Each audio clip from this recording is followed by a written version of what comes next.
We're live. Okay then. Hello everybody, and welcome to the party. I said the thing. At this point, if I had like a soundboard, I'd make foghorns go off, and there'd be cheering sounds. It'd be amazing. So,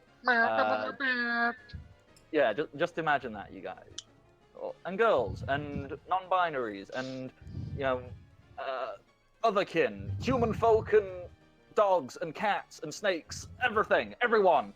Pokemon, like everyone, be here. Imagine things. It's amazing. It's fantastic. Yeah, that's the correct amount of hype. That's acceptable. That's what we need. Anyhow, I should It's probably. Pokemon. We need a song at this point. Gotta You kick guys them still all. You guys still haven't written your Team Crossbones introduction thing. I mean, you haven't had to introduce yourself to anybody yet, but I am very much looking forward to what occurs when that happens. And It's going to be terrible and wonderful. the thing is, I can just imagine, like, the whole thing, and then at the end, I can't figure out what would be funnier. Either Clementine or Poker Taker at the end doing the meow that's right part. Or is Poker Taker going to take the role of Wobbuffet and just go, Poker Taker? Now that's it. Now that's it. There it is. Okay, anyhow, I should probably say my name, because otherwise you're going to think some crazy person's just taken over the stream and started talking. I am the Bardic Knock, or that way. Don't know which way my camera is orientated because I'm lazy and don't work my technology very well. Yeah, I am the Dungeon Master, Game Master, whichever you prefer. Both are applicable, although only one has other meanings. But that's a very different stream. Oh my. Yes, we are playing Pokemon Tabletop Adventures.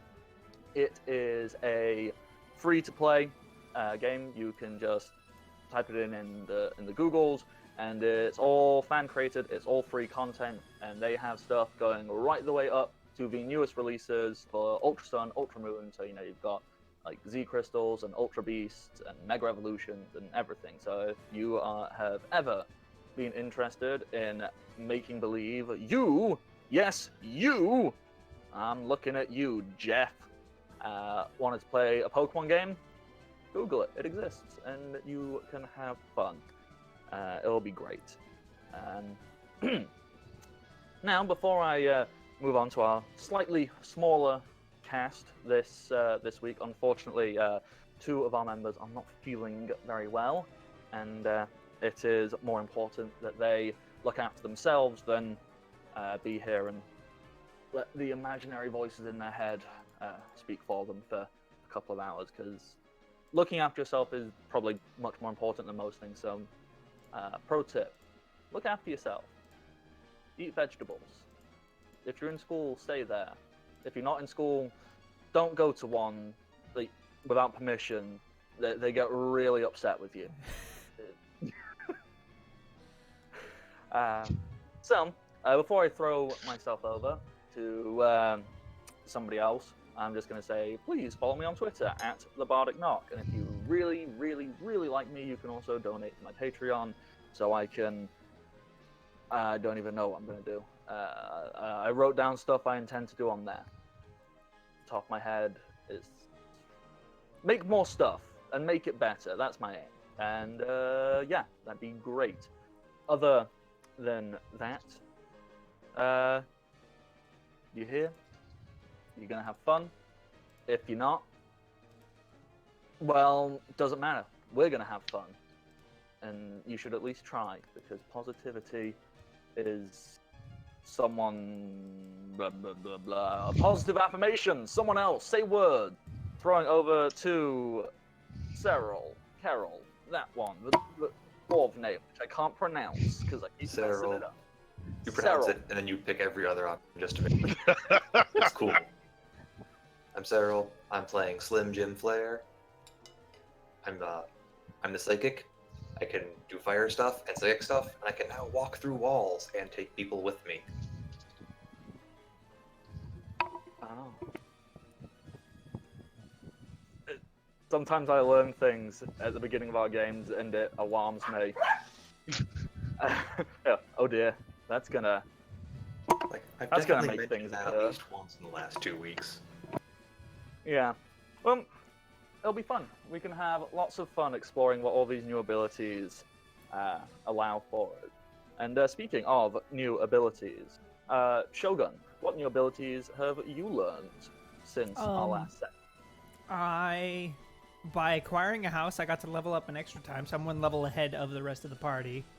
And apparently that gave me the ability to synthesize my own brand of energy drink. So I can do that now. What's it called? What are you calling your energy drink? I don't know. I'm gonna think about that. Can I advertise it like it was Power Thirst? Maybe. I'm thinking about what it's supposed to be. Like, I could go like dreadful and just say it's like liquid fear or something. Bone juice. Straight from the sarcophagus. Well, wouldn't you call it Cubone juice? That's like a... it's... No, I like it. Maybe. Mother approved. What? Yeah. Okay. So anyway, I'm playing as Amelia Brissa. And I am the party leader who is not paying attention to the whole train up Pokemon to as strong as possible and is just working on prettying up all of her Pokemon and winning contest badges or ribbons. Prettiness is just as, if not more important than anything else in the world, apparently. At least that is what media has taught me, and I learn everything I know from television. So being pretty is the most important thing one can achieve in life. I think. Okay, moving on before someone thinks I'm being serious and not just joking around. Our final player for tonight is Capjack. Please introduce yourself. Hello, I'm Capjack, at Captain J Cross on Twitter, and I am playing the Poketaker. Conveniently, he sounds all rough and gravelly because I am sick still. So, yeah, it'll be fun. But hey, wait, what's this? What's this right there? What could that be in the corner of the screen? Oh, yeah, you. It could be me joking myself on the cord of my headphones. It's But- out of camera frame because I've cropped it. Let me. Oh, there you go. No. Okay, good. You got it. This is the official logo of Team Crossbones and our special little like Pokeballs that will eventually get made for us. Woo!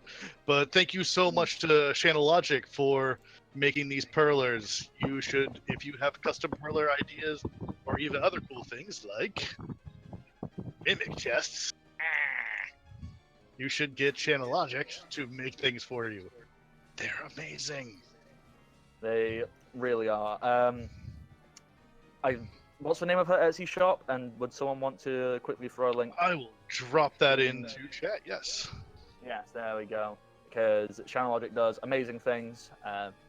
Seen loads of her work. She'll do custom designs, and they're all very, very reasonably priced. I think like her little perler potions are like $3 or something, and they're cool, and they cost like basically nothing. So, hey, you want cool little knickknacks and things like that? Check her out. She's great. She's very crafty. It's all good, cool, fun things. Whilst we're on the topic of things that you can spend meat space currency for, if you turn your attention to the chat, and if you're watching this on YouTube, you have no idea what we're talking about because you can't see it, but did you know, hey guys, Welcome to the Party has now got Twitch emotes. More foghorns, cheers.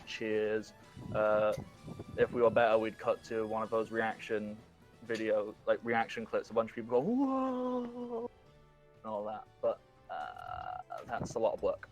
So just imagine it. There you go. Boom! Blew your mind. Did you love the bit with the fireworks? I did. You know, have they spelled out specifically your name and told you to purchase things now? Amazing. But the emotes you can buy, you can purchase a Welcome to the Party D20 for, someone's going to tell me if I'm right or wrong, but I'm 99% certain, for a measly $5, which is a beautifully designed pinky purpley color of the channel. You know, it's what the bug is, which is somewhere. But it's all that good stuff, and it's amazing, and it just says WTTP on it, and that's for a measly $5. You can get a mimic. I officially named this mimic on last Sunday's game as Michael. Throck said so. So that's like being told by God. So you can purchase Michael the Mimic if you want to hop on over to other Twitch streams and be like, "Blah, Michael the Mimic coming at you. You thought it was a chest, but it was I, Michael the Mimic." JoJo's reference. Getting in early. Deal. Okay. And finally, for $15, you know, if you're cool, if you're suave, if you stroll on up to the bar or other location in which you purchase beverages and you go, "Yo, give me them crits on the rocks," you can purchase this emote for $15, and it's a beautiful emote of some a lovely glass with a liquid of your choice. It's 25. Imagine, whatever it is. Is that 25, not 15? 25. Yeah. But you ruined my description, Jack. Sorry. It's fine. It's this beautiful glass or plastic, if you prefer that. It's this amazing liquid holding utensil in which lays some form of liquid of your discretion, and inside it lays two either plastic or metal or other substance polyhedral shapes which are showing 20s on them. I think that is the most accurate description.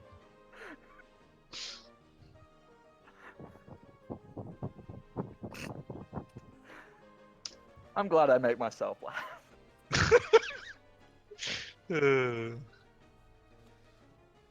Okay, breathe out. Done. All right.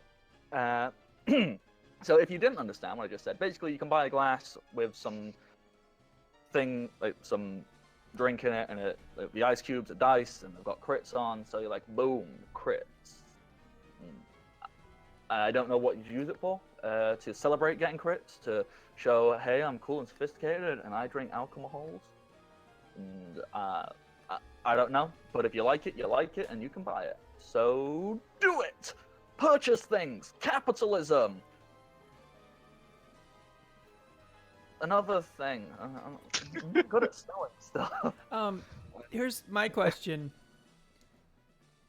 Who wakes up first of the three that are present? Yes. Oh, thank God. Someone's moving us towards the game.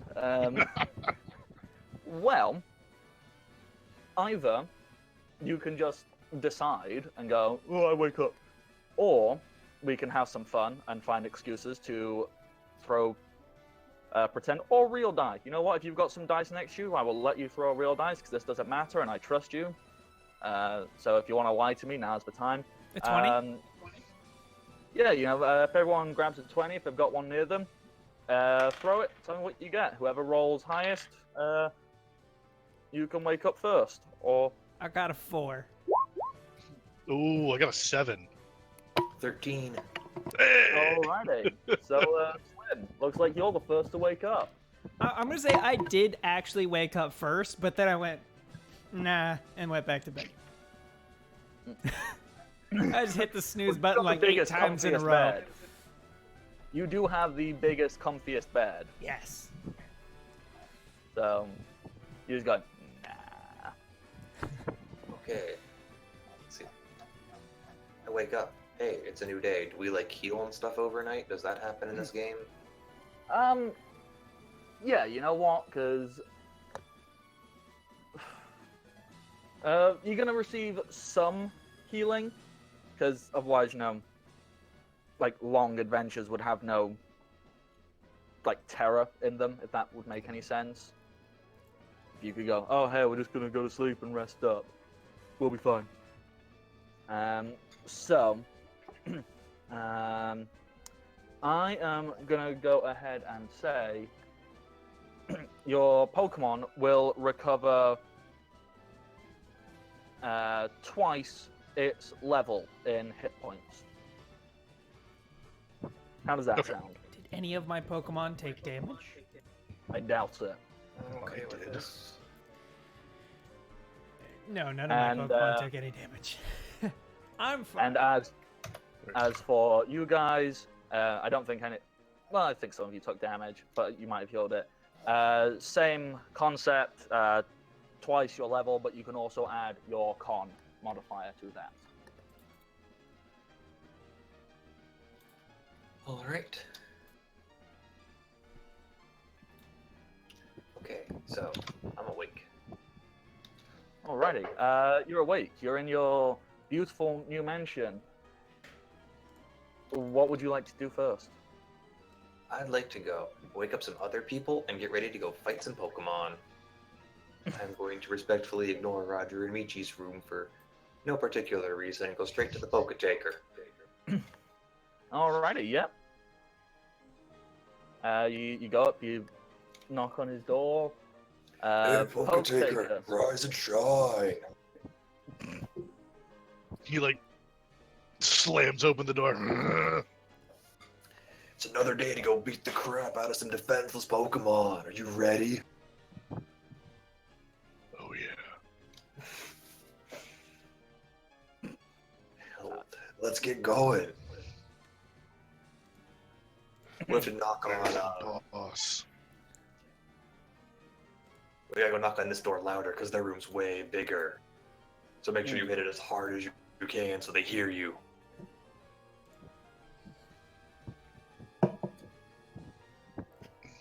Hold on. I got something else to do first.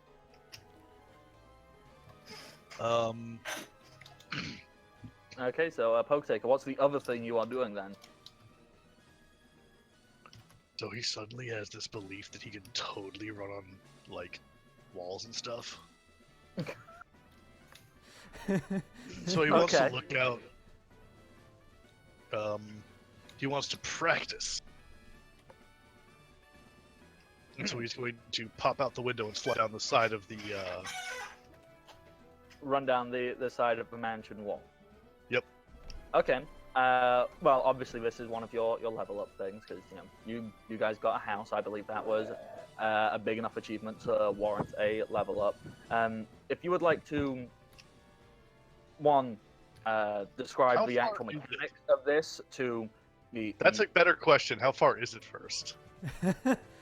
That is a better question. Let me do the thinkings. How That's tall are sick. buildings? Stories in a regular house are about 10 feet, which is about how many meters? About 3 meters. Yeah, about 3 meters. So, Yeah. but being a So, mansion might be a little bit, like edge just a little bit on the taller side. Yeah, so story? let's say they're quite high ceiling. So let's say each story is 5 meters, but obviously you're not in the roof. So like 7.5 meters. Alright, because he can run for 4 meat. I can add half my dex mod to my movement speed as a trainer, which I actually need to fix that. You may treat rough terrain as normal terrain. You may run on vertical surfaces for up to your dex modifier in meters before jumping off, so that's a 4 right now. You may also move silently without making checks. Nice. Oh, that's even scarier with him now. Alright, cool. Slim would hear Amelia's alarm go off, and it would just go click. Well, now I don't have Okay. to feel bad about waking you up. Amelia, wake up. We've got a country to conquer. Smoochie, you sing.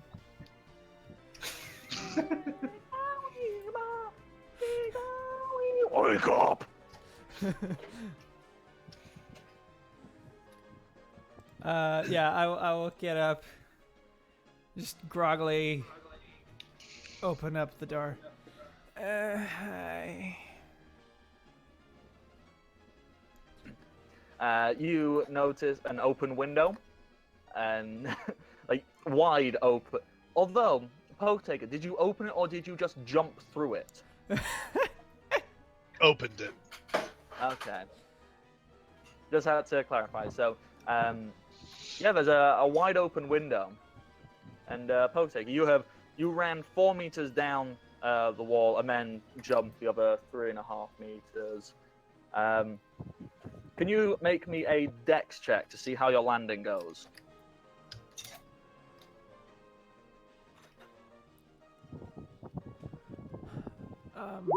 19. 19. Yeah, that's fine. You run down.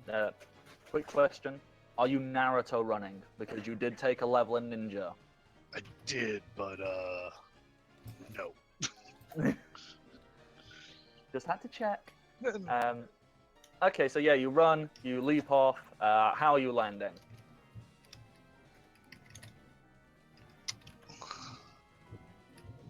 You know what? It's gonna be part of his new signature. He's gonna land like he's in a coffin.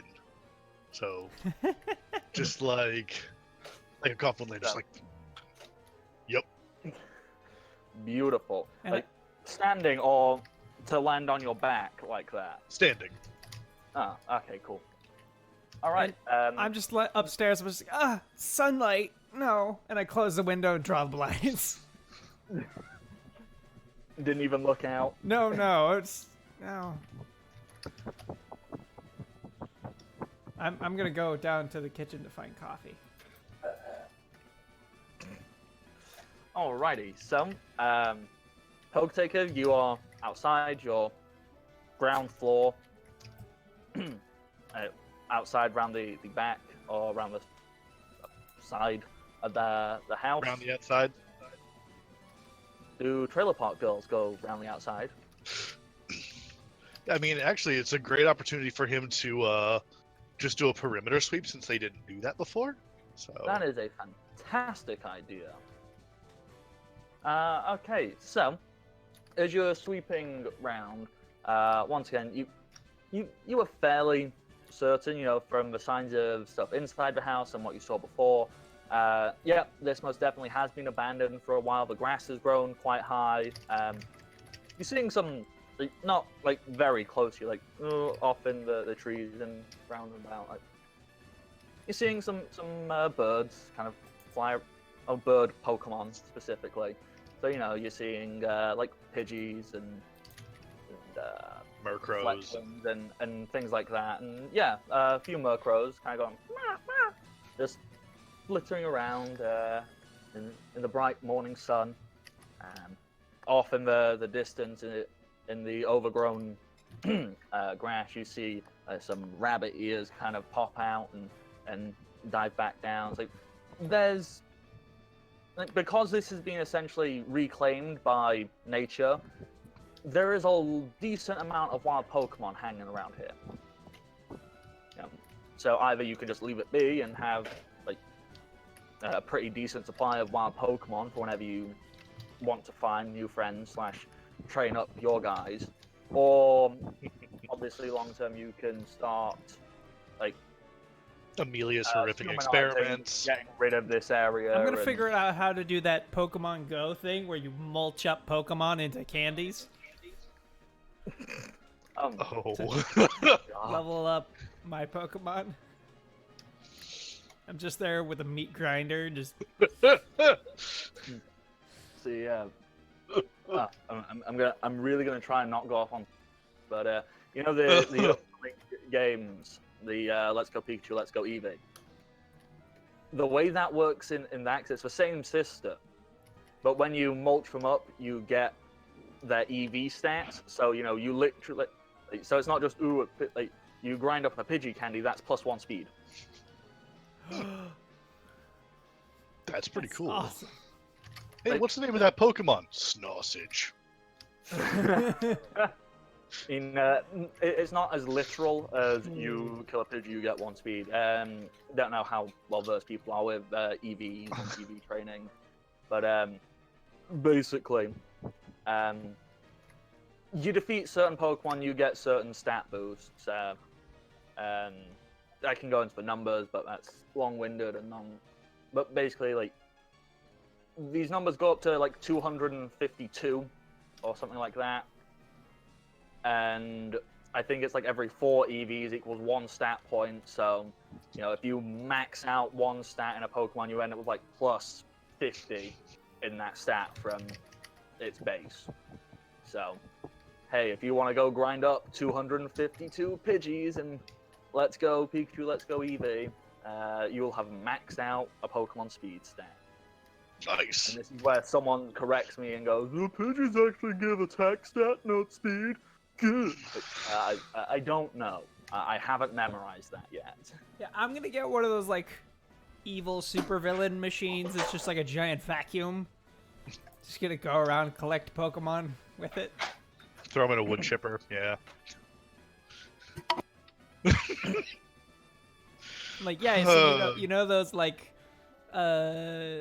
what are the slushy drinks or whatever that Oh god. boost Pokemon stats? Well, got superior version. Yeah. Basically Pokemon steroids. I want to apologize for everyone that tuned in thinking that this was going to be a nice, lighthearted, wholesome Pokemon stream. You're in the wrong stream. We're Yeah. the bad guys. And I am their, enabler. Thank you. Okay, so Pokedex or anything like you just looking up. All right, yeah, cool. There's wild Pokemon here. Yeah, I'll report it to the boss. And it looks like a decent variety of wild Pokemon as well. Like not like anything outrageous. Like okay, there's some like birds. There's some generic rodenty type things. A couple of bugs, a few grass type things here and there. Kind does of what anything you would expect get to directly be in in his overgrown way? garden. No. Good. Things do not For it. get in your way. Like yes, you are moving silently because you can do that. Oh yeah. However, let's clarify. How big is the Poketaker? Like, He is. quickly looks up. Yeah, exactly. I think he's like 6'2". Yeah. 6'2", 6'3", someone. Considering most They of these don't creatures hear are, him, they just see the shadow coming over them. Yeah. So And they know enough they to be might- like, nope. they are sensible enough to be like, nope. These are wild Pokemon. These are not like they have not been in a petting zoo. Like They want none of they this. see something bigger, they go, I'm gonna move away. So they are avoiding you quite happily. But if you continue your perimeter search, you pretty much get the gist, lay of the land. You go, okay, yeah. There's some No remnants of outbuildings or what- anything. Pardon? No outbuildings like a shed or anything. No, not really. There's like remnants of, okay, that was obviously like the garden area and like that, like a vague sign of like a greenhouse, but like most of the glass has been smashed in it, so it's not really any use. Okay. Then he's just gonna go back in the front door. Alrighty, yeah. You just walk yourself on in, and you find yourself on the ground floor, where our other two lovely players, I'm assuming, have gone downstairs and begun to craft some kind of breakfast materials. Yeah, so I would have a cup of instant coffee for Slim and the Poketaker, and then I would have 1 cup of instant coffee to hold me over till my other fine coffee that's going to take several minutes is done. You sharing that that. fine coffee? That's up to them to ask about. But yeah, I just slide one over to the Poketaker as he comes in. Missed the door? No, it's over there. Yeah, but I mean, going outside. Ugh. testing something. Okay. Also, there's lots of Pokemon around us. A lot of tall grass. All right. I don't particularly see anything useful with the grounds, so I don't think we need to clear it out. If this place looks abandoned, it looks a lot less like a hideout. We should secure it. Yeah. How do you think we should do that? Like booby traps and stuff? That's good Uh, thinking. Get some staff in here. Maybe call the boss.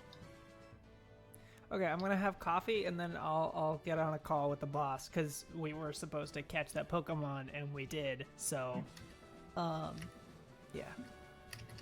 Okay, so you have your coffee. You having anything to eat, or is this like, all right, we're having coffee time, and then we'll figure out what we're doing for the day?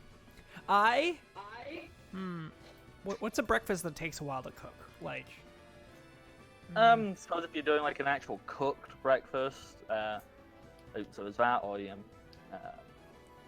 Probably a casserole, hash browns, Yeah, eggs, bacon, yep. and all that. so I'm going to set that in the oven while I get Yeah. on the call. Alrighty. So you pull out your communicator, which now in canon is the Team Crossbones colors. So Sweet. so you pull it out and you bring it up, little hologram, like ringing, and eventually the silhouetted figure that you recognize, the boss, comes up and he So goes, basically Darth Sidious in a bathrobe. "Yeah, pretty much." In fact, you even see him going, "Ah!" And like covering his face quickly. Like, you kind of go, so you catch a glimpse before he just kind of goes, yes, hello. What? I can see your slippers. What do you expect? Anyway, so that Pokemon that I told you about, we found it. Yeah, I mean, we caught it. Wonderful. Yep, we will hold the fort and conduct research on it until we get any further instructions. Well, it's of no use to me personally just yet. I'm assuming relatively low level, so one of you train it up, master it, teach it all kinds of various things, and send it to me when you think it's adequate. Okay. All right. What's the next step? What are we looking to do next? Or just continue on the grand scheme? Well, what have you even done? We secured a You've hideout. been there a day. Hideout. It's a mansion. Okay, I'm assuming you're being low-key. You haven't gone and put a great big Team Crossbones sign on anything, and you aren't doing anything stupid, right? No. Trying to make it look abandoned. Oh, it was abandoned. So yeah, Marvelous. there's literally vines on the porch. Wonderful. Well, yes, that's fine. As for the grand plan, I need you to continue exploring the region. Building up our forces. Same plan as before. Okay, just wanted to be sure there were no updates or anything. Just checking in. Nothing yet, unless anything has happened. You haven't made a scene or anything, have you? Not particularly. What does that mean? I mean, we landed in a big boat. Like, it can't go unnoticed that we landed in a big boat. Okay. Well, just keep doing what you're doing. Yep. Well done on on catching that rotom. Okay, thank you. And I hang up, turn to this. I think the boss might be entirely incompetent. What? He's... I don't know, maybe he was just really tired, but he doesn't seem that smart. That makes it easier to take his position. Don't let him know we know he's dumb. Yeah, let's don't worry about that right now. First, we want to secure this place. I mean, ideally, I would want like a SAM so that we can shoot down those rangers whenever they show up, but I don't think we'll be able to do that. So, Do they sell those at Pokemart? we'll have to look we into should that. get guards here. Yeah, guards. As far as I understand, we're not getting any reinforcements, so we're gonna have to do the recruiting ourselves, which is my specialty. Let's go recruit then. Recruiting is good. Let's get some friends. I mean, guards. And we need one of those machines for the basement. Yeah, we need one of those poker restorer, whatever thingies. Yeah. Yeah. Oh god, you got the sensor on. No, Bardic, are you kidding? That would be so hard to do. We would have to, like, be able to go through the walls or something. Oh, right. Have someone who's strong enough to just like carry it out.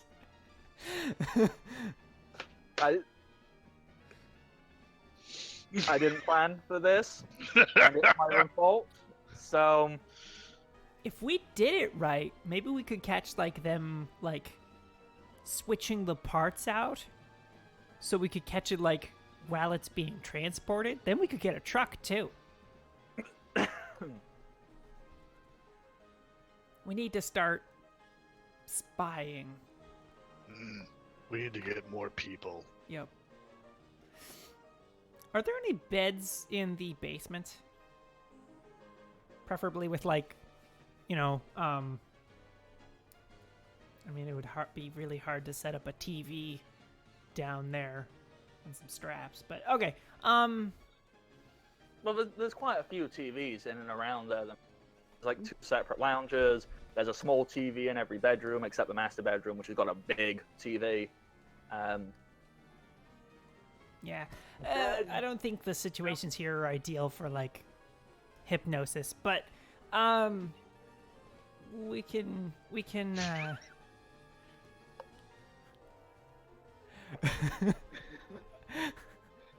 You do put all those things together, what my character said. No, not right away until you. Need to get I better love Pokemon learning for what that. you're doing. Yeah, we need okay, so let's list what we want. Secure the base as far as just making it safer. So maybe like escape routes and stuff like that. Make the base more useful and safer with staff of some kind. And acquire agents of some kind that can work outside of the base. People who have their own jobs but can feed us information. Sleeper agents, basically.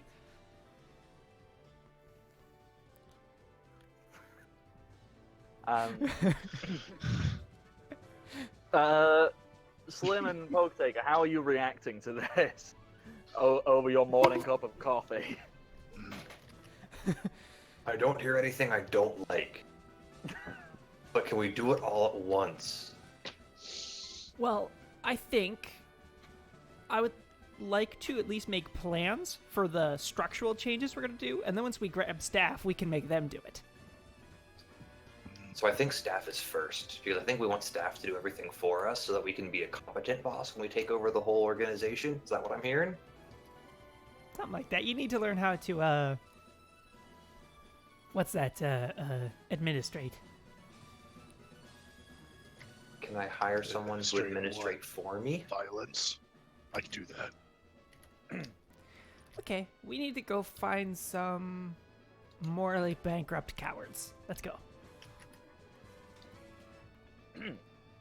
Okay, so Yeah, after we have breakfast, I think we're gonna go outside and maybe find a town just- or something. Yeah, and just for simplicity's sake, obviously you guys are gonna have breakfast. Clementine and Roger will come down, and I think they would happily offer, since there is no one else to hold down the fort. Go, you know what? We came across this place super easy. We'll stay here and keep guard while you guys head out. And, thumbs up, guys. We'll do that. Don't want anyone Yep. taking our house. And Clementine goes, I can't wait to meet the new friends who are going to come visit us. Gonna be fun. Alrighty, so let me change up the map from your lovely, lovely home. Although you guys keep changing your Pokemon setup, so I'm gonna have to collect them all together. If I just gather you guys quickly, and we'll move back out onto the basic route. So there's Slim Jim. Yeah. So, how any thoughts from you guys on best way to find or recruit people in a way that is long-term viable? I don't want them to be scared of us and then just run away. That'll it works for a day, and then they run away and tell the Rangers where we are. Make them want what you have. Yeah, part of me was gonna say a viable minimum wage, benefits, and a place to grow your skills, but being cool is better. I mean, we could probably hot do takes both. on society right there. We just How need to hard- be cool. How Let's hard do you go think it would somewhere. be to print our own currency? We have a printer, right? I don't know. I'm sure the office in there has a I printer. love that you Look. actually just print out pieces of paper. You go, yep. Yeah, we could do that. We can print our own currency, pay them in that. Okay, so are we gonna Crossbones. set up a? We're gonna Yes. set up a counterfeiting rig? No, it's gonna be legitimate because we make it, so they're okay. They're legit. They're fine. Yeah. But are we gonna do that? Or are we gonna find someone to do that for us? I think we'll do it at the beginning, but then we'll hand it off to someone else. Cool. Okay, yep, there we go. Okay, that should have pinged you all to the correct place. Yep. I've just put out your full teams for now, so you can just pick who you've got hanging around with you as you head on out, I guess. So you were asking about recruiting. People are like Pokemon, right? If you impress them, they follow you. Yeah, Pokemon, a little bit more complicated, but yeah, pretty much. Pokemon are easier. You throw a ball at them and it tells you if they're liking you or not. People they don't work on for some reason. I pull out my cell phone and I write down human Pokeball research.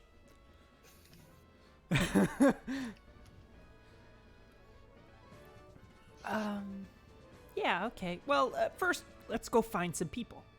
That's the first place to start. This sounds like the most step one of step ones. Yes, let's go find some people. Okay, so obviously,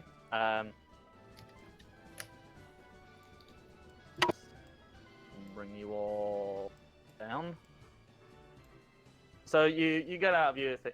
Obviously, if you were to head back west, that would take you back to Tabletop Village, a place which you caused a scene, made a bunch of children riot, and the ranger forces did have to be called in. So it's probably best to not show up there. Can we recruit those children? Well, if you were to come across them, most likely, because you did already impress them. However, one would assume, after they finished rioting and getting calmed down, because they were all gathered to prepare their own Pokemon journey. So all those children have gone off into the world now. Okay, awesome. So we'll just eventually spot some of them every once in a while. Potentially, yeah. Awesome. Okay, that's wonderful. Yeah, so I guess So, we'll go west and look that way. Yeah, so heading east instead then. What? all So that cliff. Ooh, hang on. That cliff I'm seeing there. How? Just down to the other dirt. How steep is that? How far is that? Is that like easy little ledge or? That Oh, there's entirely stairs. depends. Never mind. There's stairs. I was just going to say, that entirely depends on your perception of what a little ledge is. Does 40 feet sound little? Oh, Oh boy. Yeah, no. how many meters is that? If it's approximately 3 feet to a meter, that's over 10 meters. Okay. Closer to, like 13 meters. I mean, I'd be fine because I have enough inflatable and flying Pokemon that I would just like ride them down. But there's stairs, so that's fine. Okay, so just for ease, I'm gonna just keep the Pokemon who are not currently out with you separated. So who's got who with them? I'm taking Bay, my Ralts. Okay.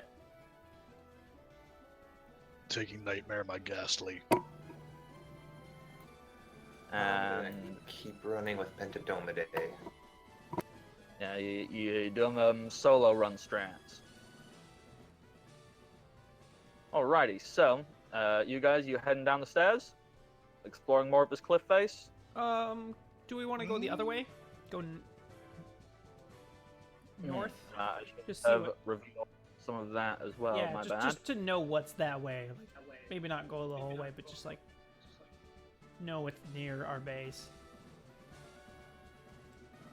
Up there. Okay, just a bunch of nothing. That's fine. Okay, yeah, let's go downstairs. Just we're looking for people. Yeah. Okay, so you head down.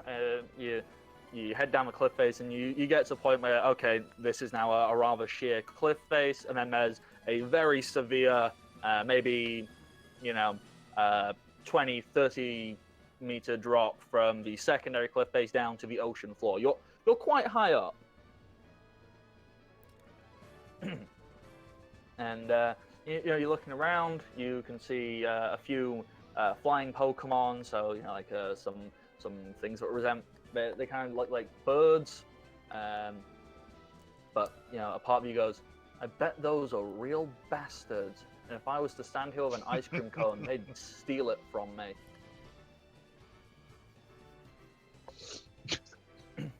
Where's our boat? Would it be able to pull up to there? If you want to. with enough construction, it can. Just to remind you, you told Shakes to. Shakes said, "All right, I'll meet you round at the next town. That'll be Bardsville." Yep. Which was from where Tabletop Village was off to the east and slightly north. But yes, we're gonna have to construct a dock. Most likely, you will have to construct something because it's a very steep drop. Yes. Alrighty. Well, it looks like the best way is just keep going west and take a look that way. So yeah, or That's east. oh, yeah. Sorry. It's in character. Yes, very. Okay, so yeah, let's I guess go back up the stairs and. Okay. I do have things written down for if you wanted the chance for a random encounter to occur whilst looking around here. You guys want a random encounter? Or are you more on like, okay, no, we want to get on with a bunch of roleplay. We've done plenty of beating up Pokemon. That's up to the other two. I'm fine either way. I'm Let's moving find to talk people. to people. Yeah, find people. Because obviously you can avoid wild encounters. You go, there's Pokemon over there. All right, I'll cool. walk over that way. Cool. Yeah. Let's go find people. Get. Okay, yeah, that's absolutely fine. Them. Because a lot of these wild encounters, like, they're exactly that. Like, there will be so much you can't avoid, things that'll chase you down and go, get out of my territory. But so far, you guys have been walking across stuff and going and looking for a fight. So I think if you aren't actively looking for a fight, you can very easily avoid them if you so wish to. I mean, if there's like a solo Pokemon kicking around somewhere, then I'm gonna kick it. Yeah, Okay. if there's like a single cool-looking Pokemon, that's fine. But like packs of them, we'll just avoid them. Roll me a D10, Poketaker. 6. Nope, never mind. It was just an off chance that was going to be a really cool one, Oh. which you could kick, and it would have been very cathartic and amusing. But, numbers. So, let me just check what I had written down for number 6. And then I'm going to realize it's in the other book, and then I'm going to cry. His book.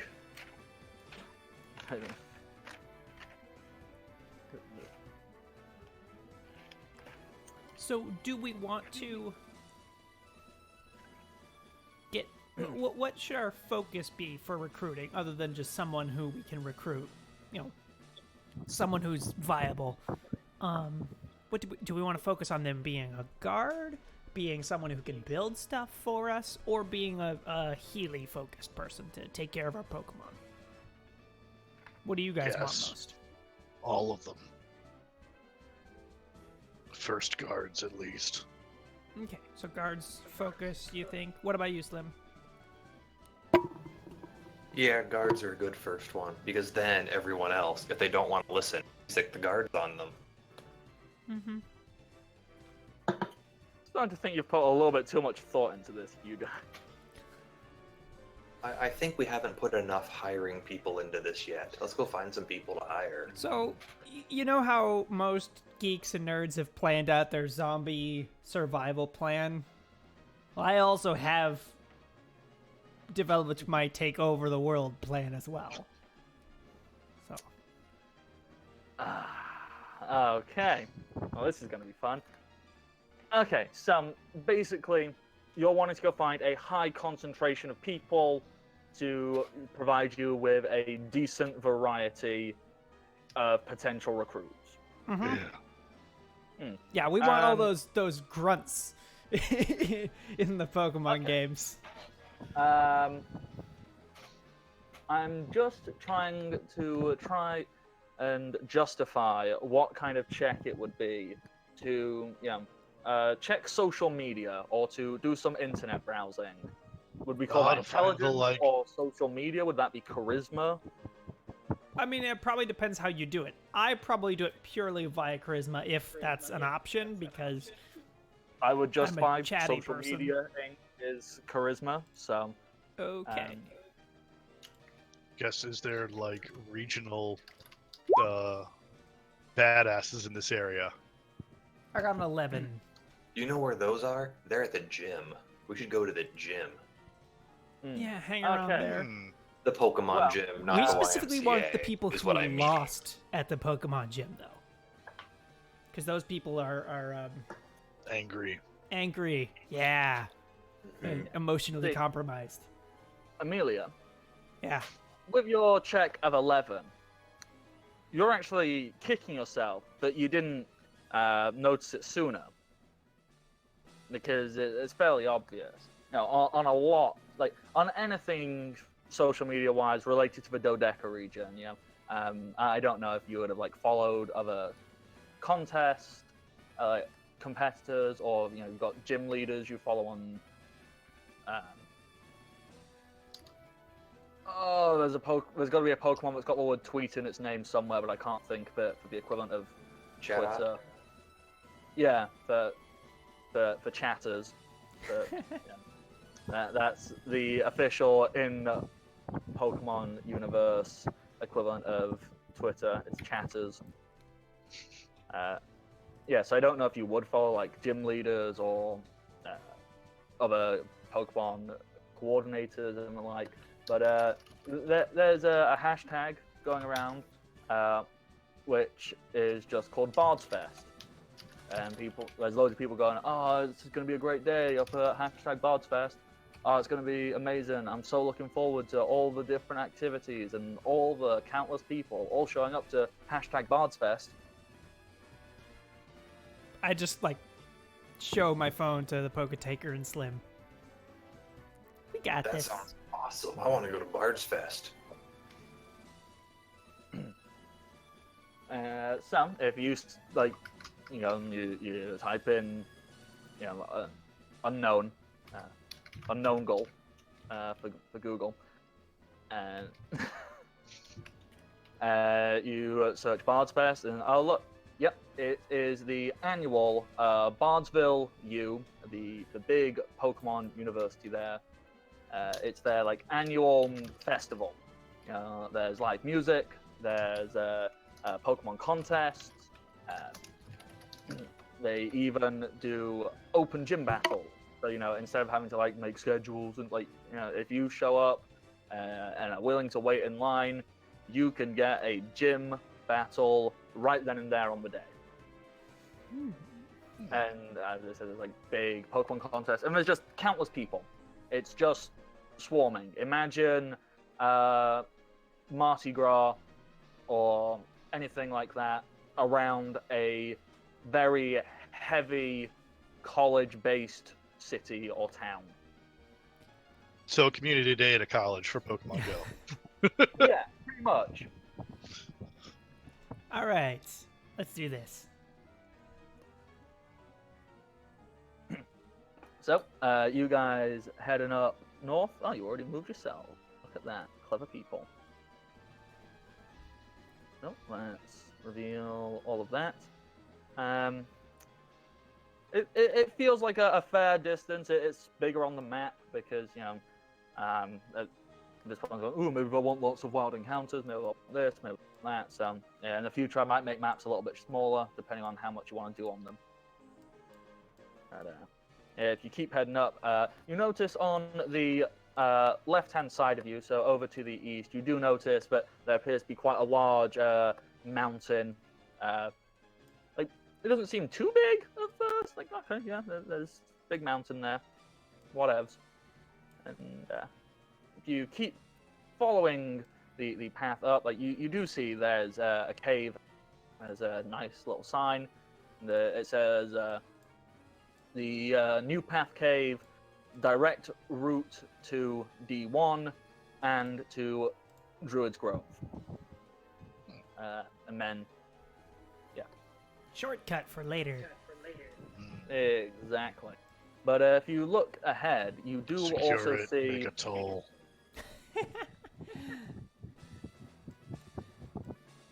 Probably. You do see the entrance to a city of sorts. And even from this far away, I mean, first of all, you look around and you go, okay, I can see why there's no wild Pokemon hanging around and all this grass here, because there is a lot of noise coming out of this city. There's trumpets playing, there's like all kinds of sounds. It's a big happening place. You can see balloons of like Pikachu and all your personal favorite Pokemon in blimp and balloon form, kind of just floating around, and lots of people going, woo, yeah, woo! It's a big, impressive happy day. All right. Let's own this place. Okay, so let me just copy you guys. I and pop out let's my move. Pokedex. Start scanning stuff as Right. soon as possible. Well, the first thing you notice, a lot of people, like purely because the number of people is so high, people are very cautious about wanting their Pokemon to like just be out, because in fact there's like warning signs saying, all right, with this concentration of people, watch out, there are Pokemon thieves, there are snatchers, Pokemon might get stolen or hurt. For safety, you might want to keep them pocketed away.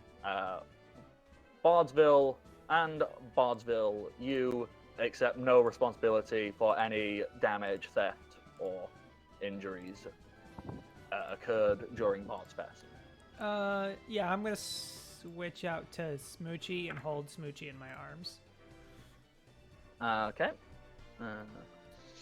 I just... I'm going to switch out to Crave my Yamask and have it go invisible. I just bring all Or of them. even better, I'm gonna put Penetomide on my shoulder side while I walk around. yeah, I'm going to have it retreat into its mask and like sit on his chest. Okay, so... wait, explain that for me a little bit. So you're making the Yamask go, and then you like putting it on your chest there? Like... Yeah, it just like hangs on in there. It's got its like little hands inside, so it's just like hold. So you've essentially made a really amazing chest ornament for yourself. Yep. I forgot to copy over all your other guys. My bad. This place is huge. And I'm just gonna whisper into Smoochie's ears. All right, if anything happens, just scream. Smoochie looks at you and nods and kind of puffs its cheeks out and goes, "Eagle eye!"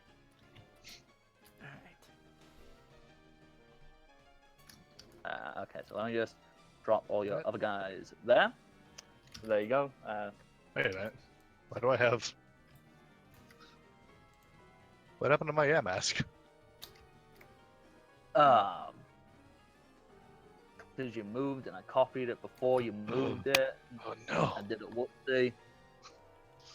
Yeah, I Did have two anyone else do- Raltzes. I have two Ralts instead of. Yeah. It's all gone wrong. It's all gone wrong for me. And we've got Wrong just trousers. we have two Slims. The world will... No, you don't. Double team. Okay, Alright. yeah.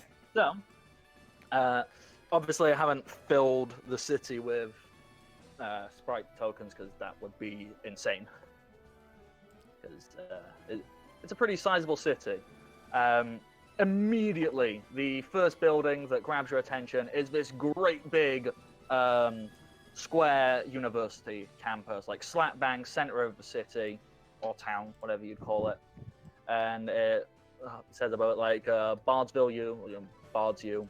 It's right, and it's got a little tagline, educating the future Pokemon champion.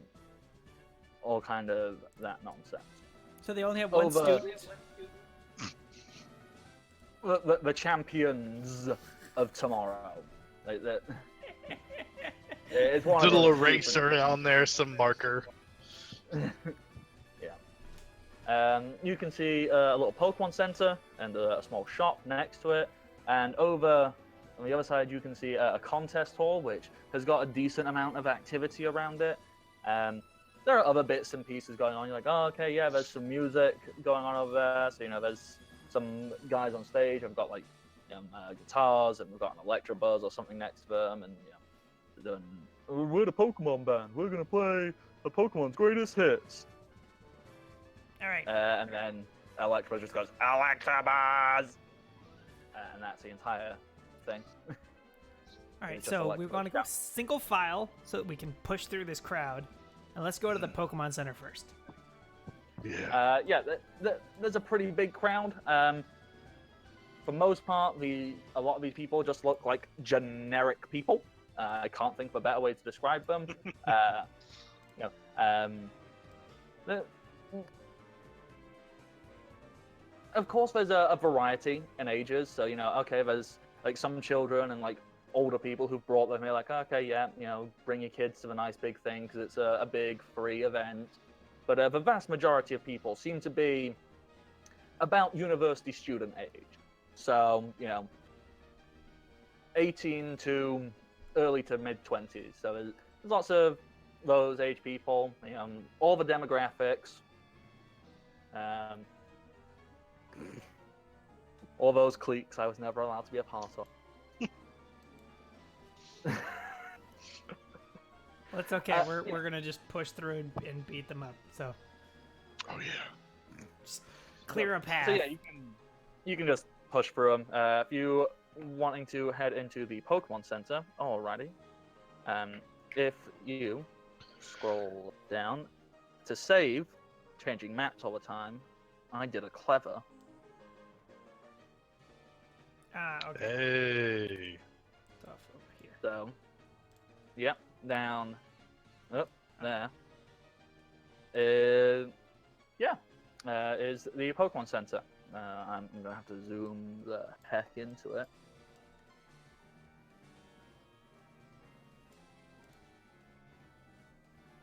And surprisingly enough, unlike everywhere else, at least at this moment in time, the Pokemon Center is actually dead inside because lots of people are not having their Pokemon out. Because okay, yeah, Relatable. What?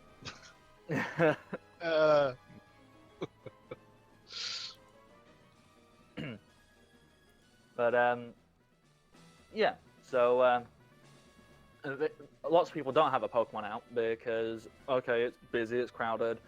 Yes, there are areas in which people are going off and like, okay, there's lots of us here. Let's do some like Pokemon battles. That'll be cool. But at this moment in time, the Pokemon Center is pretty much empty. And when you walk in, the nurse goes, "Oh, hi. Wasn't expecting anybody. Not yet, anyway. Thought it'd be more after the gym opened for the day. That we'd get a lot of people." I just head over to the computer and just try and log in. Yeah. The computers are open access. Everyone has got their own. So there's the storage system, which you guys don't actually use. You have a private Team Crossbones storage, so they actually get stored on the boat. Currently, I mean, obviously you can change that to be the mansion. You don't store them because for most normal people, they get sent to a laboratory. The Pokemon professors, like a big open range thing. You guys are kind of outside the realms of the law, so probably not a good idea to let them be out of your hands. So Okay. yeah, you can't actually access that side of it. You can access your own personal area, which is for the storage of items and things like that. All right, lady. So, how expensive are those things? The Poke Revivify magic machine. Oh, that's a strange question. And no one's ever really asked that. They're kind of invaluable. Like, well, why are you asking? Curiosity. Where do you get them from? Like, what happens if one like breaks down and you need new parts? Oh, if one breaks down, immediately the Pokemon League they send out a team of mechanics and get it up and running as fast as they can. What happens if it's unsalvageable? And you need like brand new fresh one. Well, then I would assume they'd have to ship one in from the league. Does it come by like truck or? Well, I can't imagine a truck going up and down a mountain. Okay, so they like airdrop it? I'd assume so. Never know one break. Okay, thank you. Can I get these healed? Yeah, if you present them, she goes, yes. And she smiles. She takes them off of you in the tray, puts them on the thing, and it goes, ba, ba, ba, da, da. And she hands them back and goes, thank you, we hope to see you again. Do you I'm gonna do you heal have them up. a normal what's it like work schedule? Do you get breaks? Like legally required breaks? Do you not get those? You see a blank look on her face as she goes, I don't know what.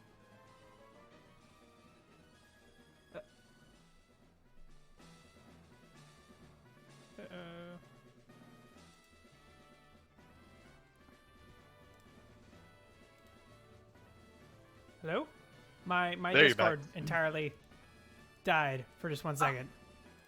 Please repeat what you were saying. Okay. She gives you a really blank expression, and if you look closely, you see these huge bags under her eyes, almost as if this person has probably never had a full night's sleep since they started working. And she kind of looks at you like deadpan and goes, I've never heard of that Pokemon. Okay. What's a break? Here's the thing. So, how complicated is that machine to work?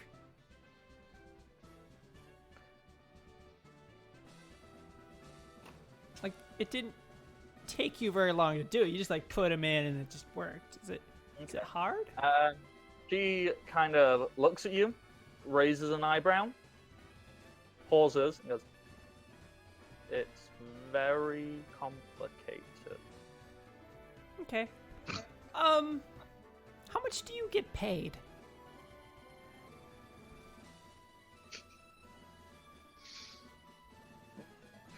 She double does it. exactly that. She just looks around, deadpan. I follow her eyes. Is she looking at any particular location? Like, place where, like a mall camera might be at or something? Not particularly. Just utter But- confusion. It's confusion slash, no one's really asked these questions or like querying these basic process. Like she's never had to think of these things, and she's going,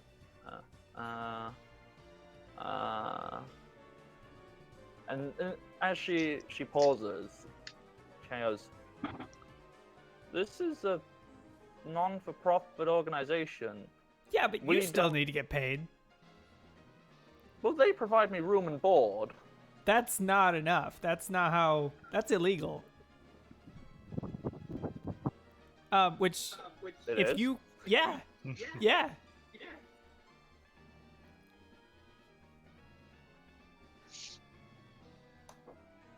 And she kind of and she's kind of looking at you, going like, So they own you like a Pokemon.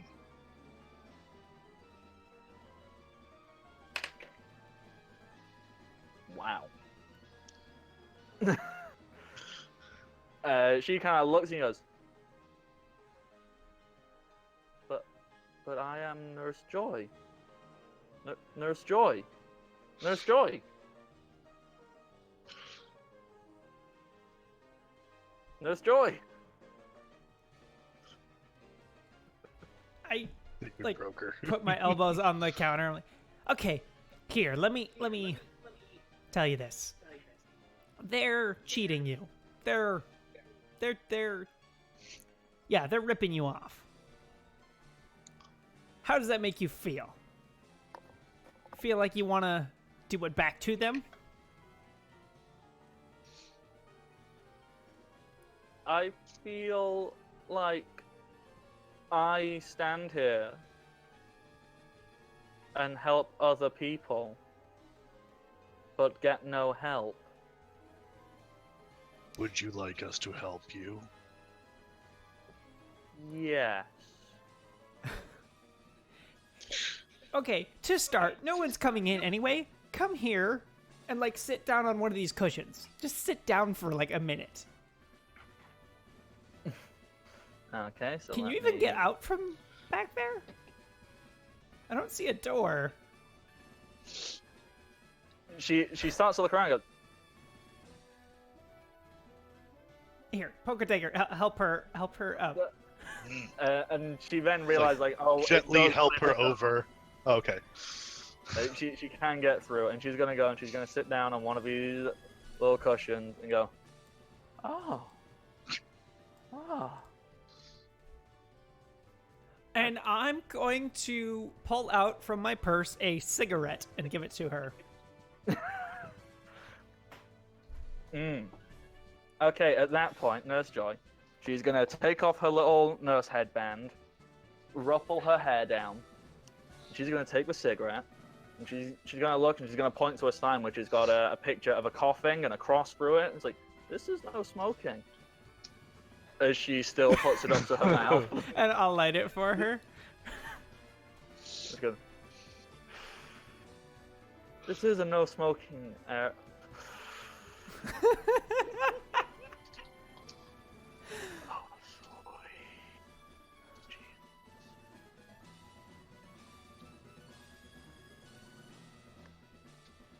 And at that moment, she entirely relaxes.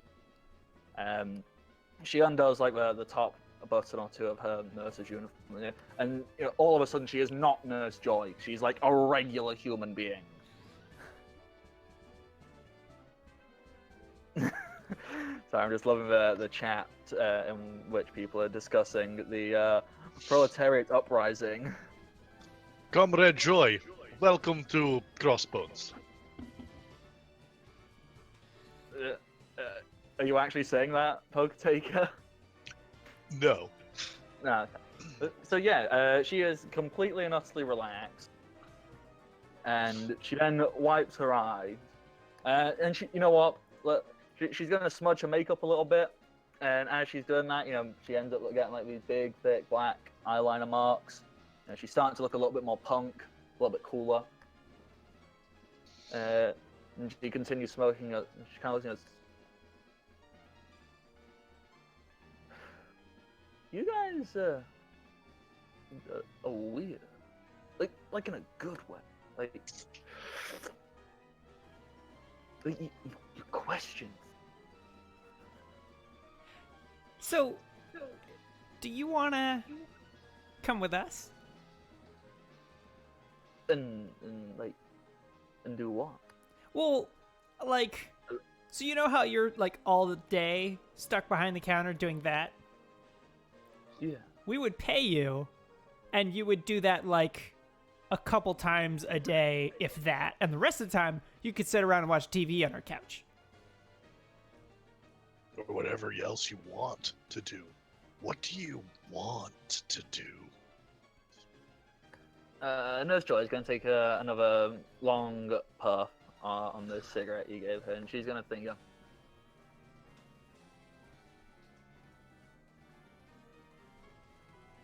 I don't know. Well, you'll have unrestricted internet access, so you can figure it out.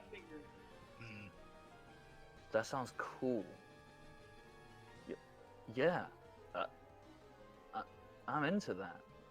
Like... you can see, like, she's, like, grabbing her hair and head and thinking, it's like, I don't think I've ever wanted anything. Like... Oh, very zen. No, Zen, I don't remember ever wanting anything. That's weird. We'll help you with that. I'm gonna pick up the Nurse Joy headband she took off and just be like, are these mind control? Does this stop you from thinking? Okay, roll me an intelligence check to try and figure that out.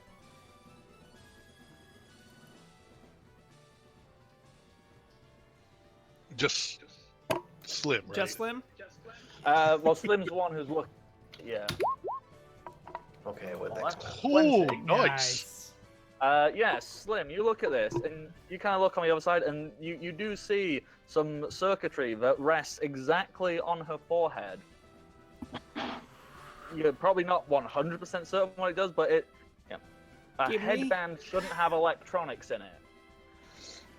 All right, we need to replicate this. Yeah. Could need that for later. Yes. Okay. So let's pocket this for now. Yeah. Hold on to that. Yeah. How do we smuggle this thing out of the town without anyone seeing? At this point, Nurse Joy, she's kicked off her shoes and she's resting her feet up on the table, full on, leaning back, smoking away. She's messing her hair up. She's doing everything she can to look to look less and less like Nurse Joy. And she kind of sits there and goes, "Well, if you can get it out from behind the counter, no one's even around here. It'll be fine. As long as people keep the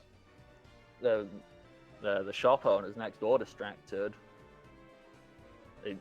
Most of this side of town's abandoned. Okay. Everyone's going off, and they're probably waiting for the contest and things like that." Cool. Okay. Does it fit through the door? It doesn't Yeah. matter. Okay. We don't have to go that direction. Yeah, we could go out the wall. Actually, I could.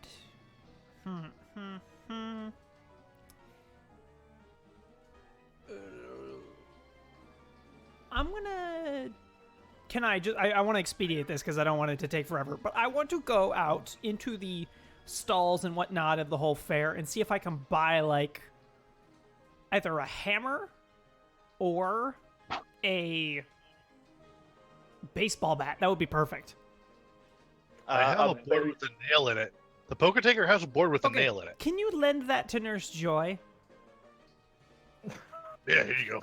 Here, and I take her hand and I like help her Mm-hmm. and I smash the glass top of the table and then just Formally, let- Nurse Joy. yeah, and then I give it to her. Yeah, she starts laughing when you do that, but not like a sane laugh, like a that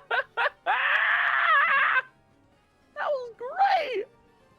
I see a TV, a cash register, and a PC that I think would be very fun to smash up. She takes the board and she walks straight over to the PC and she slams it into the PC. She gets up from that, walks behind the counter, smashes it into the TV screen. At this point, you do notice a few small lights in the corners of the sense starting to flash red. And then you see Nurse Joy lift up the plank as if she is about to smash the actual healing machine. No, hang No, on, no, hang no, on. no, no, not that, not that. We need to take that. Even better than break it, steal it.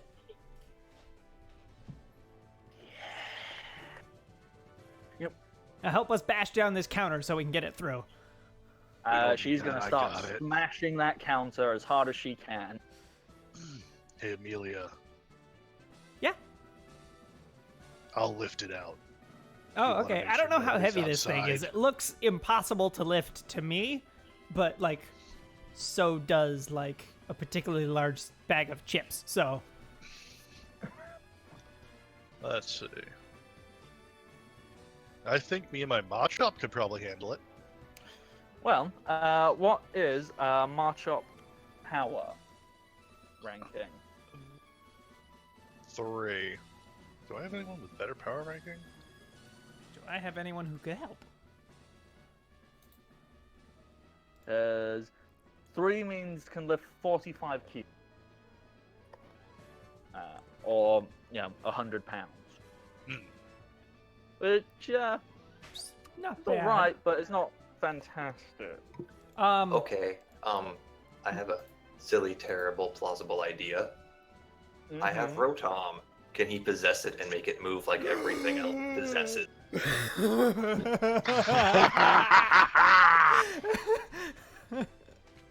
Well, considering Rotom can become a Pokedex, I think so. Then that's what I'm gonna do. Autobots roll out. So you bring out your Rotom. I will go and distract the people in the Poke shop. You guys do this. Okay. So your Rotom, does he? Well, because it's ungendered. Does it have a name? I have not yet nicknamed Rotom. Because it hasn't done anything to deserve a nickname yet. That's fine. Okay. So Amelia, if you want to pop next door to the little shop whilst they're making Rotom heal form, I guess. Rotom heal force. Duh. So yeah. Okay, yeah. The the back screen of it lights up with Rotom eyes and it just starts to levitate off the floor slightly and float itself over the counter. All right, I'm going to distract them. I'm going to have Smoochie just start rifling through the freezer section and pulling out tubs of ice cream. Okay, yeah. Next door in the Pokemart, these two very delightful, older-looking women kind of, oh, customer, how lovely. Most people are, we're open mainly as a formality.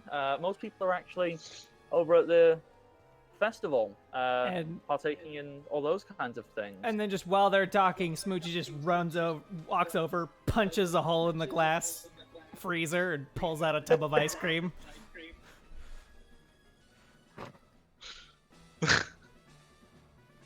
Because the thing is, what's so perfect is my Smoochie has the nature of stoic. So he's just like dead eyes that looks at them while he does it. Just... I love it. Smoochie just looks and goes, "Get away!" Yeah. Just punches And through at the that glass. moment, they both start freaking out. And go, oh my god! What's wrong with your Pokemon? What's it doing? She must be hungry. I think she needs more ice cream. And Smoochie just keeps taking like one bite out of the ice cream and then going, yeah, and throws it away and then grabs a new one. With each bite, he goes, Iggly! Iggly! Yeah, just unsatisfied You're just with their like ice cream. smashing up this shop. And they start going, you need to leave! You need to get out of here or we'll have the Rangers come in. Okay, I'm sorry. Here, and I just pick up Smoochie and the current tub of ice cream and walk out. Hopefully by that time they'll have moved the healing thing. Yeah. So as you're doing that, when you get outside, you see them with this floating machine behind them with not formally Nurse Joy, who's walked outside and once again she's undoing her jacket a bit more. She's going full on rebel punk. She's letting her bra be shown. She's going like, oh yeah, and she's got that board with a nail. She's resting over her shoulder, and she's gonna like wipe her hair out of her face. And go, I like Jolene. Should I go by Jolene? I like it. Cool. Nice. So what are we gonna go smash next? Well, first we're gonna do a little bit of building, and then we're gonna do, what's called smashing the machine. Not this machine, the bigger machine. Right on. I like it. Yeah, so, yeah, we're just gonna go back to the hideout and,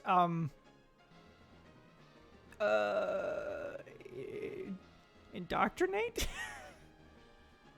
I think she's on board already. I don't think they need to do. Yeah, no, but like, indoctrination. I'm gonna give her like a speech on why she should be with us and not them, and to get back at them. You know, we're gonna do Welcome to this. Crossbones. Yeah, and then I give her full access to a computer with internet to look stuff up, and also my makeup kit. Great. Now I need to go and make an alternate sprite for formerly Nurse Oh my gosh. or Jolene. Okay, yeah. You guys can just walk on out because no one's paying attention on this side of town, and you could just walk all the way back to your mansion with your floating machine behind you. You get in, you take it down. Jolene's kind of looking around, and she's got this big board with nail in. But the first like mechanical thing you come across, she's gonna want to smash it. No, Like, don't break. See, this is our stuff, and now we share it with you. So you don't want to, break our own stuff. However, I believe Plenty there of was wild some Pokemon pottery outside. around, and if you want to grab that pottery, you can totally grab that and break all that. Yes, I love breaking things. And she's gonna go and find every like non-important breakable thing and just start smashing. All right. So, whilst Jolene is acclimatizing herself and getting used to her freedom, I guess let's go back to town. pardon? Yes, let's go back to town. Yeah, just so I think we'll set up the healing thing in the basement. Mm-hmm. Yeah. Once again, you've got a Rotom. Rotom is living machinery. You have a generator down there. You can very easily get it set up. And as you're looking at it, there's one button on it, and that's it. There's like one basic mains plug and a single button. Now I'm gonna get to try out all those It's things designed that for 10-year-olds we to were be able to. never able to try. Like, what happens if you put a Voltorb in the slot and hit the button? You hope the Voltorb hasn't learned self-destruct.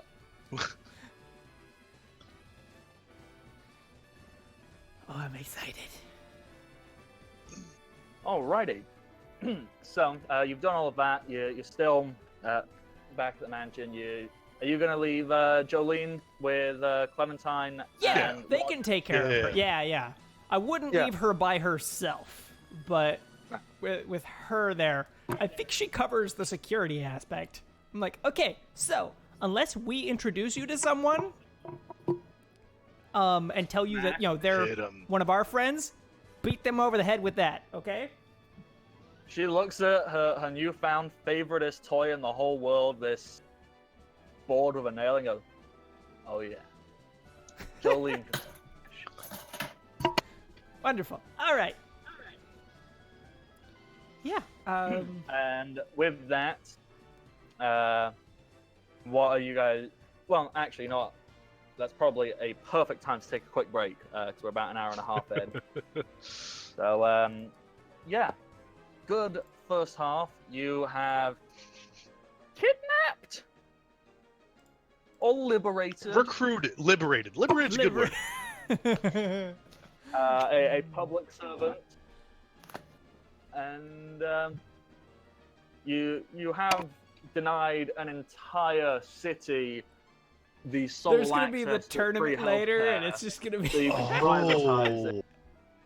Oh, So we just need to go we'll last. discuss We'll the win. ramifications of all of this when we get back. But for now, quick break.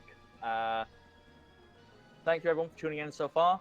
Stick around. We'll be back real soon, where we see how else Team Crossbones can destroy the, albeit fragile, current ecosystem of the civilized world. All right.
we're live again. Alrighty, welcome back, Hello. everybody, and welcome to the party. Before our break, our Not heroes. Yeah, Don't I'm not accidentally sure slip what up to and say call them. heroes. our protagonist, because that's an unloaded term, liberated a civil servant, taught her the tried and trusted methodology of aggression and violence solves problems, along with stealing the only access that this entire city has to free healthcare. So, and they've taken it for themselves. So, they have essentially privatized healthcare. Yeah, we sure did. Whoops. Take that, There are- NHS.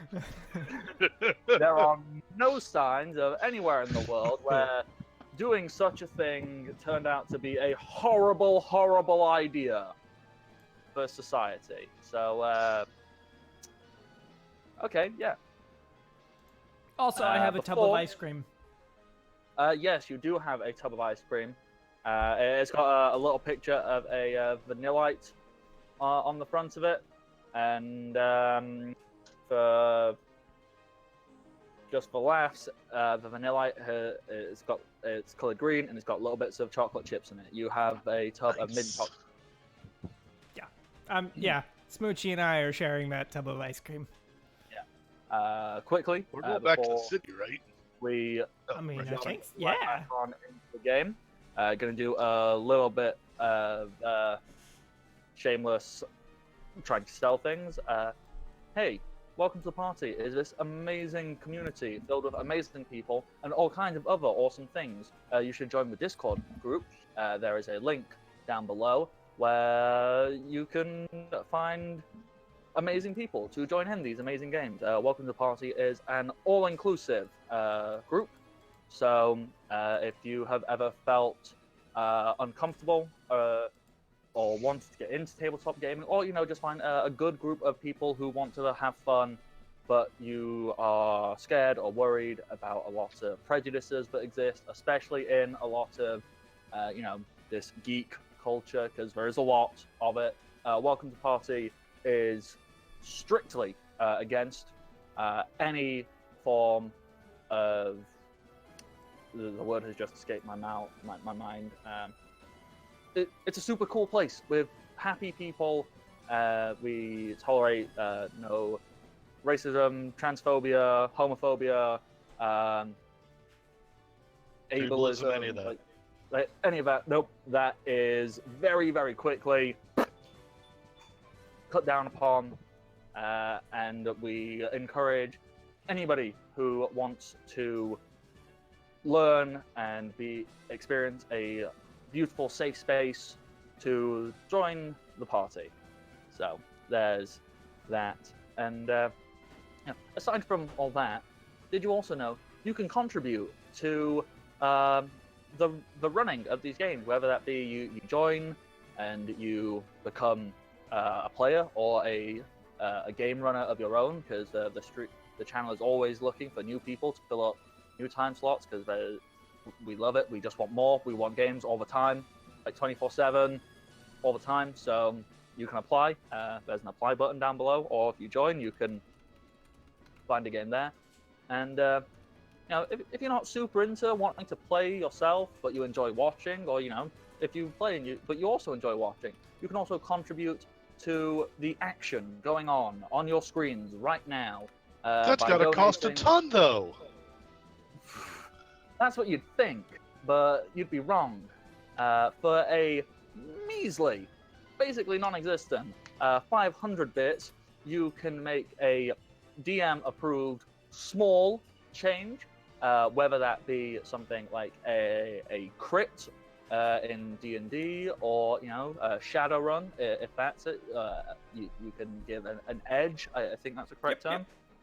Yep. You can give these small things, for that. Once again, this is only me, so don't take my word for 100%, but how I run. If you put a suggestion down in the chat, I would say, hey, yeah, that's a small alteration. I'll accept that for 500 bits. Way to go.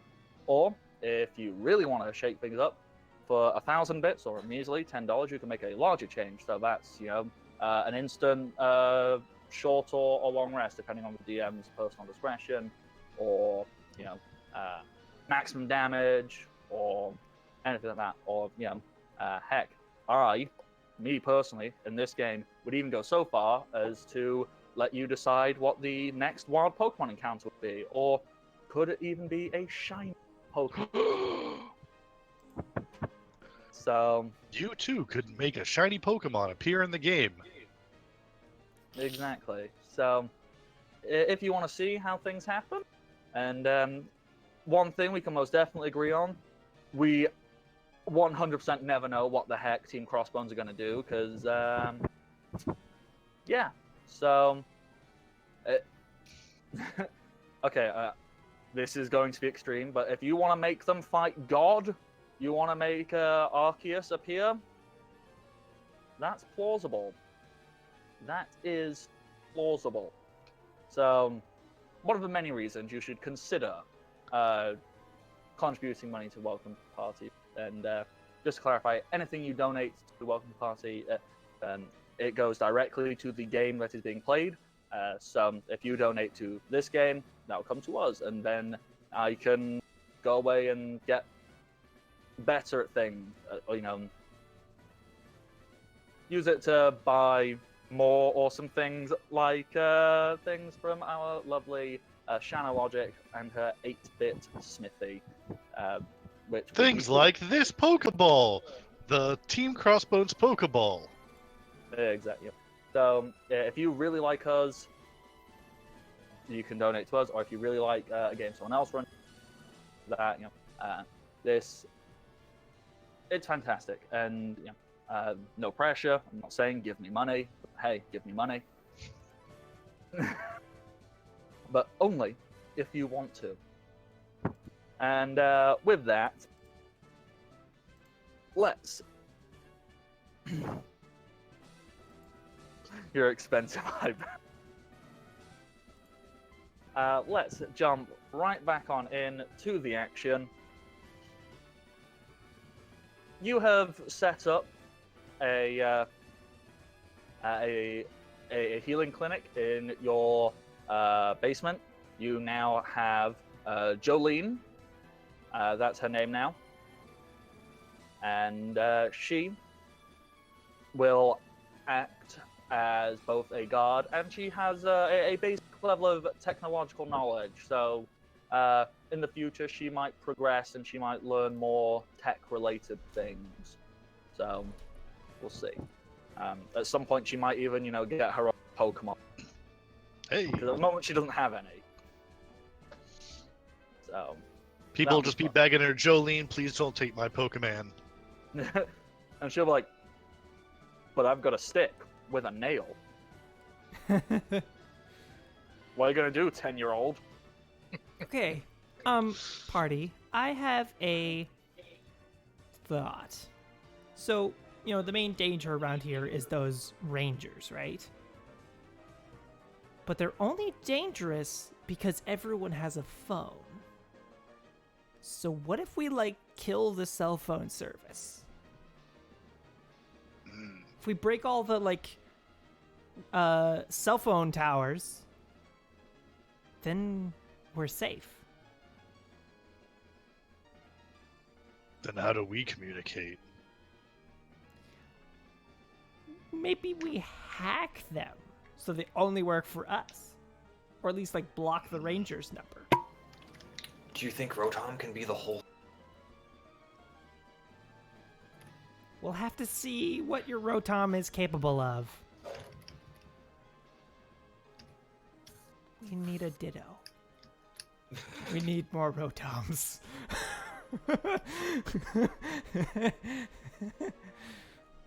God. Okay, well, obviously let's this go would back have to be town. like a long-term plan. I don't think this is something you can. Yeah. Yeah, this isn't something you can just execute like right now. Like, No, right now the only thing we're gonna do is go back to town and share a tub of ice cream. yeah, you can wander back up to town, munch in this lovely ice cream the entire way. You get back into town. When you arrive,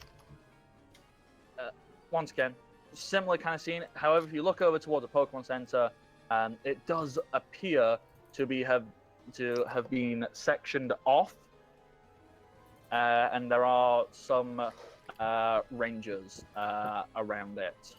However, because there are so many people, it is so easy to blend into the crowd. It's not like we're heading in that direction, so it should be fine. They don't Exactly, know who we are. but it's like okay.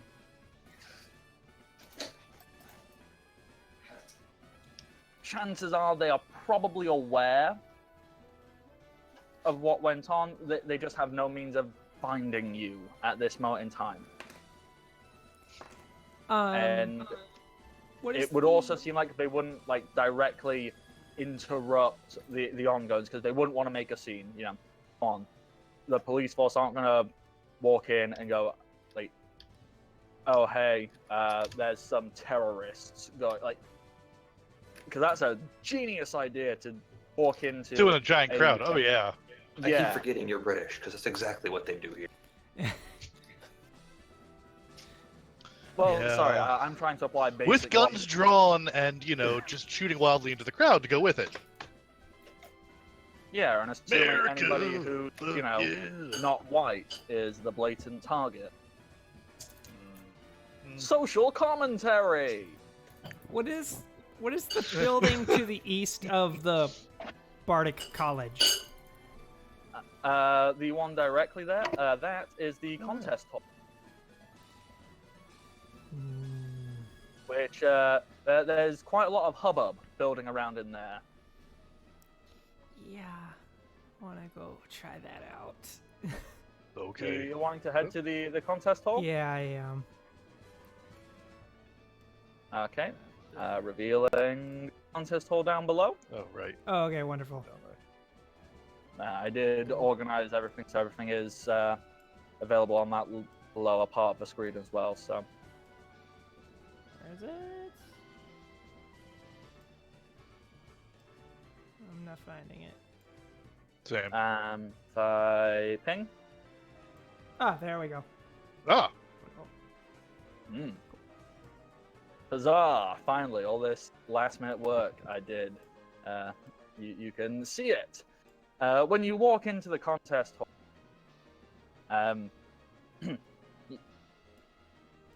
on the actual inside, there's not as many people. There's lots of people waiting outside. On the inside, however, and on the door as you come in, there is something that says contestants only. And you see lots of people who are thinking about entering. Oh no, not. But if you walk in, you see there are 4 people, all very nicely dressed up. One would say probably a very beautiful woman, wearing this very extravagant dress. Near her is this. She looks. The only way you could really describe her is like tough. You know, she's got like short blue hair, and she looks like really strong. Like probably, if not equal, like maybe even stronger than the poker taker. Like she's pretty. I don't know if it's a word used over there in America, but I would describe it as hench. That's a new one. Did my characters get pasted over to the contract?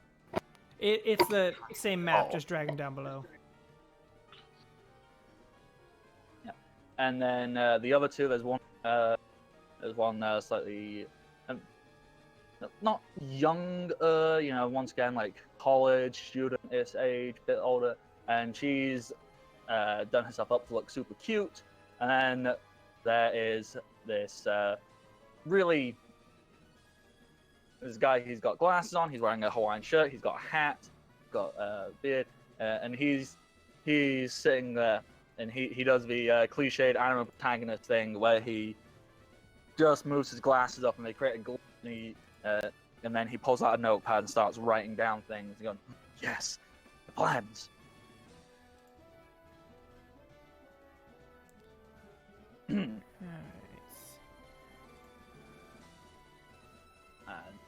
Yeah, so if you walk on in, the lady at the desk will address you and go, "Oh, are you wanting to enter the contest? There is only room for one more contestant, however."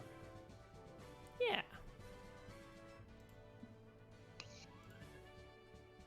And You got this, obviously, boss. the rest of you will be allowed in to watch. With the big crowd. Okay, I just need to double check the moves that I've got. The problem is there's not a spot on the character sheet to write down the contest effects of your moves. Yeah, So- it is a pain in the backside. I guess what you could do is you could put the contest effects like in the in the TM section. Yeah, probably gonna do that. Write them out a second time. Yeah. Okay, so as it sits, I'm gonna do. Yeah, I'm just gonna look stuff up while we get going. I will be using Smoochie. Okay. Contest. As you're filling out the the entry form, name, date of birth, yada yada. It does specify that this is a festival style competition, so they want the most variety, and each of the 3 judges will be changing every round of the style they want to see. Mhm. They'll announce it. So, it's hey, this is a big deal. This isn't like baby's first contest. This is. And you are given ample time to prepare. In fact, you see the other coordinators hanging around these machines and putting berries in them, creating some kind of small sweet snacks. Okay, and I will. I have some berries. Can I go up and make some of those? Because they, like, the machines are public use. Yep, they are free to use. Okay. So, For where now. did I put down? I think that's actually in contest rules, isn't it? Yes, to make poffins is in the contest rule. I've just So- got so much stuff I gotta look at now. Yeah, there is a lot, but it's okay. So, if you want to make a poffin, the value is X, where X is the number of berries you add to the food up to a maximum of 5. You may add more than 5 to change the flavor, but X, the value can never be higher than 5, because that's the value of the thing. The flavor depends on the flavors of berries put into the food. Whichever flavor had the highest number of berries in the mix becomes the flavor of the poffin. Yep. If there is an equal amount of flavor in food, it becomes a dual typed food, but the value is reduced by 2. So, if you put in, 2 spicy and 2 bitter, then instead of being a value 4 poffin, it'll be value 2, but in both of those things. And that's how you increase your stats and contest appeal.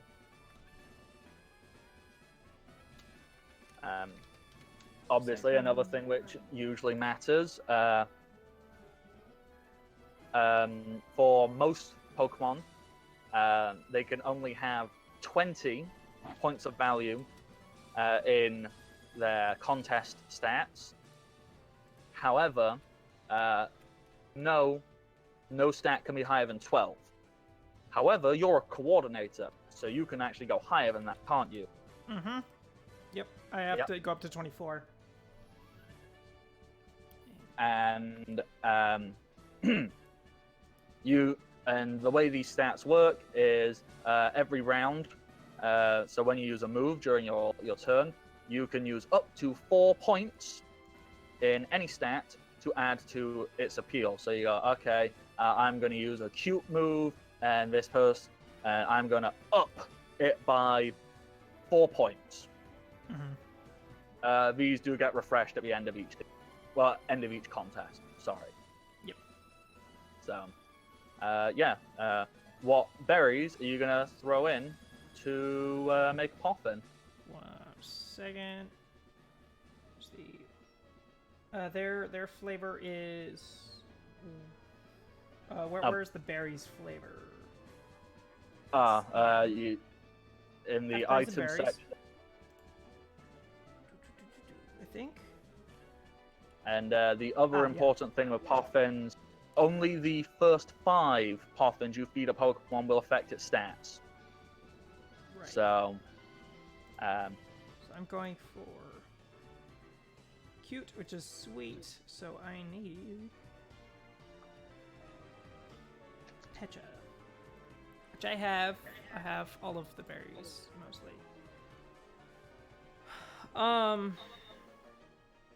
So if I put in I'll end up putting in more orange, which is spicy, dry, bitter, sour. Okay, okay. I obviously don't remember exactly how many berries, but so you want to make a sweet berry to up cuteness, right? Yep. So basically, so long as the majority of the flavor is sweet, so there are 3 parts of sweet flavor, and that's the majority, then you can achieve that. Actually, I'm gonna go for sour, which is tough. So I will drop in a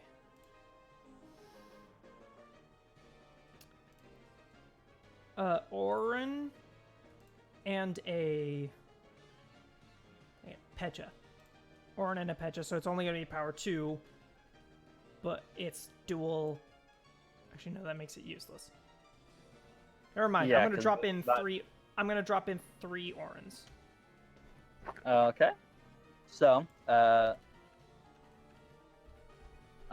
3 orange, which actually is spicy, dry, bitter, sour.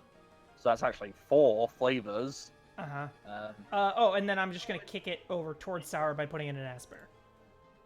So that'll make sour the primary one. So it's 4 berries, and it's predominantly sour. Yeah. So you're saying you're putting in 3 orange and 1 Asper? Or... Yeah. Yep. Okay. Yep. So it's a rank 4 sour berry. Yep. Okay. So. I'll put that in, and I'll give that to Smoochie. Yep. Does your coordinator stuff give you any bonuses to this kind of stuff? No, it's actually in there's a berry based thing in the breeder that I need to eventually invest in. Okay, so Smoochie now has 4 contest appeal points in specifically tough, which is fantastic. So, you've done that. I just need to find Pound and Sing, and then I'm good. Yeah. And they're both normal, so they should be together. Okay. Well, as you're doing all of this, your other 4 competitors, they're all kind of standing around. Would you like to interact with any of them briefly before you get in? Who should I talk to? Which one seems the most skittish? How would you define skittishness? Like,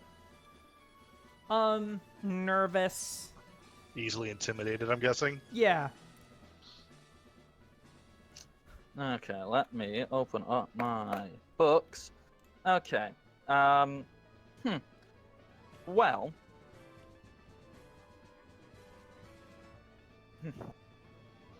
It would appear that none of these people look particularly like what's the word I'm looking about? None of them look particularly aware of the world around them. They're very much wrapped up in themselves, like not in a bad egotistical way, just in a like, oh hey, we're here to do a serious thing. Like I'm not paying attention to all this other stuff. This is my focus. I have a low wisdom score. I don't need to be perceptive. Okay. Then I would say go chat with. How about can I roll to see which one I think is the most competent of all of them? What would Amelia define as competence? As in, like, the most charismatic, the most... The showiest. The one who's going to win by charisma. Yeah. Okay, well, the most charismatic appears to be this delightful young lady. Okay.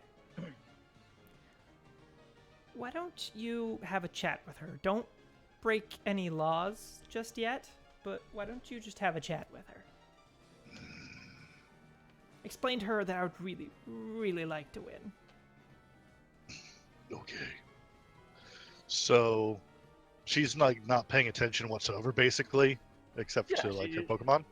She's very much, she's like thinking in her head, and you can kind of see her like practicing like a few like not dance moves, but like okay, and then this, I'm gonna do that, and it's gonna go wow, wow, wow. Yeah. All right, so that's the what- Poketaker is going to silently move up behind her and Because you just can do that. yes, and just exist there for a minute Mm-hmm. to see if they notice. Nope. You're just gonna Not lean even in a little. close. Hi. Oh, good God! And she turns around. She kind of like moves her hair out of her face, and like she flusters something. Goes, I mean, like, hi. Are you competing? No, my friend is. Oh, that's great. I hope your friend does really well. I mean, I'm gonna win, but I hope they do well. This is gonna mean a lot to them. Well, yeah, this is like, well, it's not the biggest, but it's a pretty big deal. But yeah, it'd mean a lot to all of us. Like, this is adding up my ribbon count, and so I win this, and I can win that. There's a fiercely competitive coordination scene out there, buddy. So, hey, I'm sure if your friend just tries the hardest, they'll totally like do well. I don't think they'll beat me, but So can I tell if this Hard- is working whatsoever? Pardon? Is this working whatsoever? Roll me. And well, which stat are you using to intimidate? Charisma. Yeah. Oh, yeah. So roll me a charisma check. 4. Unfortunately, she seems to be oblivious to you trying to be intimidating, and she kind of like brushes her little fringe out of her face and goes, but yeah, like, Okay, I'm gonna go help then. I'm gonna walk over and explain to her that my friend here is really sentimental, and when I get upset, he gets he loses himself care. a little bit. I care a lot. Well, like maybe don't get upset when you lose. I'm gonna roll charisma to try and get that across. Okay. Okay. No, I'll use this thing. Oh, come on, a 6.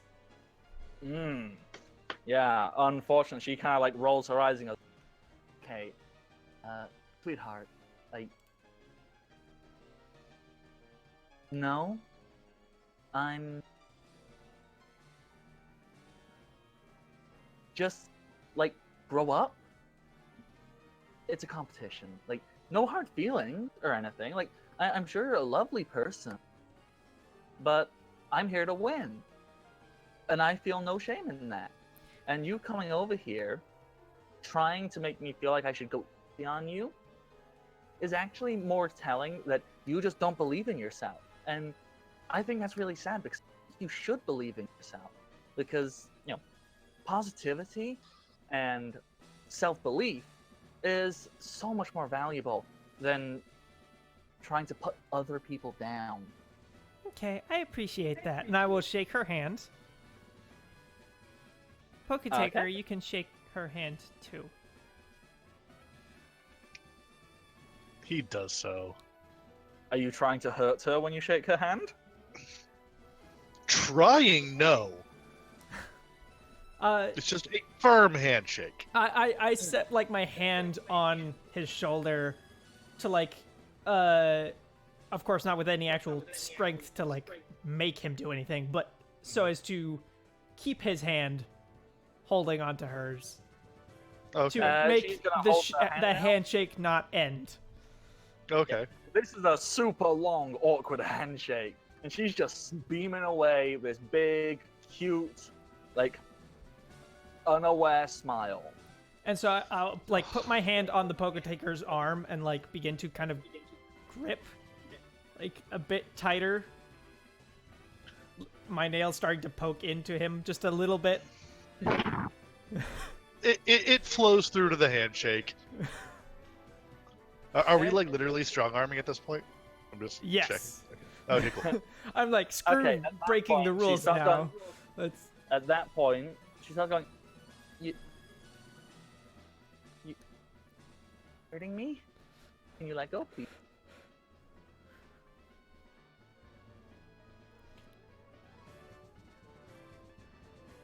And I just wait What's till. Amelia doing? Yeah, I'm Yeah. waiting till she has thoroughly, like, to the point where she's getting into a little bit of desperation, and then I release. Oh, okay. And then I And with just like, that, she then like shakes her hand and goes, then I just like pat her on the shoulder.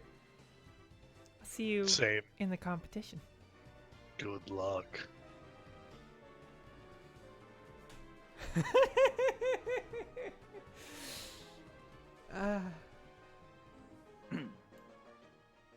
Oh, righty. Hang on one second, Capjack dropped his Discord dropped out. He'll be right back. Nope, I didn't drop. Oh, who dropped? Uh-oh. Cyril. I think Has headed out. So, yeah. that is unfortunate, but people have got real lives, and that's Yeah, fine. okay. And we are getting into a very Amelia-focused thing, so if you're okay to continue for Totally. this last little bit, with just the two of you. Give me just 1 second. We'll go on just like a super fast break so I can just rearrange stuff, and then we'll jump right back. Yeah, because I'm all over the screen. Yeah. I am Um, everywhere. On a second.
totally fine, guys. All right, cool. We're in.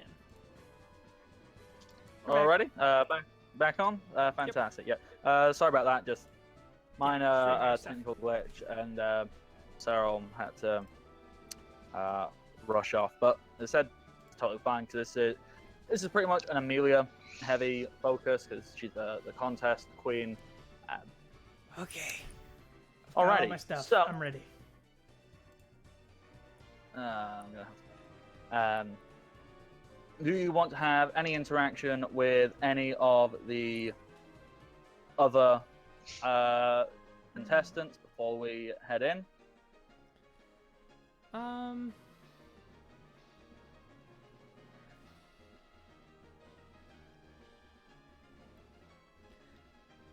No, I think just trying to knock down the highest ranking person is all I need to do. If I do too much, things will get out of hand. Okay. So, yeah. Over. Ready? Diddle-a-doo. Okay. And with that, a bell goes off like a dum dum dum dum, and you hear an announcement of the tannoy. It goes, "Will all competitors please come through to the contest hall, and any audience members, the doors are now open." And with that, a flood of people start to rush in. There is a maximum capacity. I highly advise Poketega push his way through. Mm-hmm. It's basically going to be like he's going to be standing by Amelia, and anyone that comes near is going to be redirected anywhere else. So I'm gonna head Okay. up onto the stage. So I'm good. You just find your spot. You're good. Wherever you wanna be. And I'm gonna, I'll head up to the stage. I guess I will put Smooch away just so I can have a grand reveal. Yeah. Okay, so when you walk up, there are 3 judges stood out in front of you. One slightly older-looking fellow, hat and beard, and wearing a nice suit. And he's the one stood at the podium with the microphone, and he goes, hello and welcome everybody. This is the Bards Fest annual festival Pokemon competition coordinate. I don't remember the words. Why am I here? And then the guy next to him kind of goes, yes. It's the Bards Fest contest. I am. He turns to the person next to him, who whispers in his ear, I'm one of your judges, Mr. Pokemon! And there's a really weak, half-hearted clap, because everyone's just going, what the heck? My other 2 judges, first of all, your local town hero, you know him, you love him, he is the Dean of the Bard University, gym leader, and all-round amazing, swell human being. Bardic Knock! And there is a huge, uproarious outcry. People going, oh my gosh, yeah! People, men in the audience want to be him. Women wish he was straight. Everyone just faints and swoons and goes, oh my god, he's the best thing in the world! And he stands there like, thank you. I'm so humble. I'm so modest. Wipes his brow. Does Poketaker have a cell phone? Yeah. Cool. He's going to take a picture of them, of Bardic. Yeah. And he then goes, yes, thank you. But compared to this man next to me, I'm truly not that impressive. I'm but a merely lowly gym leader. right next to me, ladies and gentlemen, we have the champion of the Dodeca region, Mr. Throckmorton. And there is Another an picture. even bigger cry, shouting, screaming, air horns, which everyone seemingly had, just pulled out. They've just got loud reds. They just poke them and make them make noise. Exactly. All of a sudden, a bunch of X-Plows come out and go, "Boo!" And he puts a hand up and he just very politely goes, well, guys, thanks. And, welcome to the Pokemon competition. I guess. What's better about the competition? They just say, like, welcome to the. You know what? It's a party. So, welcome to the party, everybody. You get it? I said the thing. Genius! Wow.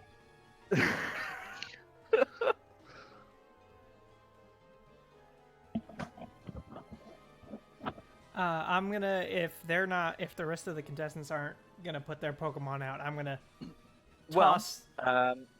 This is where we actually get into the first part of the contest. I need to start getting out dice because this is where stuff gets super serial.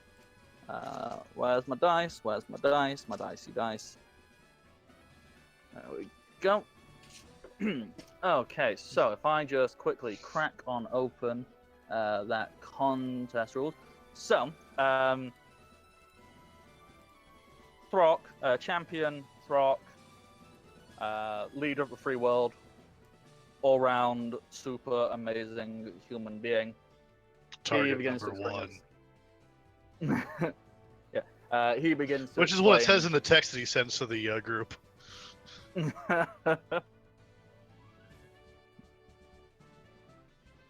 And as he begins to explain, he goes, so, how this works, everyone. There are two stages. The first stage of this competition is an introduction, where everyone will send out their Pokemon, and you'll make an initial appeal. And that'll be we will base this on their grooming, if they have any items or accessories, and any other preparations you have made for both yourself and your Pokemon. So, you want to look good? That's great, but I think you all look great. You all look amazing. You're all such awesome people. Thank you for being a part of this, and it's because of you guys, actually, that all of this works, So, well done. So I'm gonna do the introductory phase. I'm gonna throw my Pokeball high up into the air, and it'll strike the ground, and Smoochie will pop out. Smoochie is going to go for a cute introduction, going for character rather than grooming, because I don't have the correct tools for that yet. So Smoochie is there with that tub of ice cream. Holding a spoon. Just sat down on the ground with the tub of ice cream.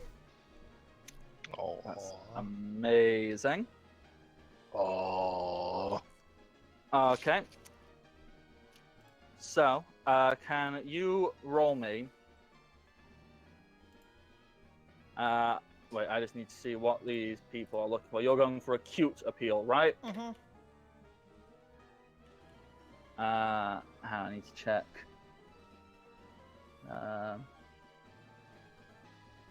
Which? Yeah, I don't think you actually do any moves or anything when you enter. It's just... No, I was just checking something. Okay. Yes, can you roll me 1d4 for that, please? Okay. 3. Good start. Good start. Alrighty. So, everyone else unleashes their Pokemon. And each of them, they're going for a similar thing. Since it's the festival, they didn't super go into the grooming either. They're going for character-based things. The person next to you immediately, she unveils an Umbreon. And one thing you notice, this thing seems to sparkle as it comes out. And if you guys have ever studied EVs and their evolution, particularly, you notice that this is a different color scheme to what it would normally be.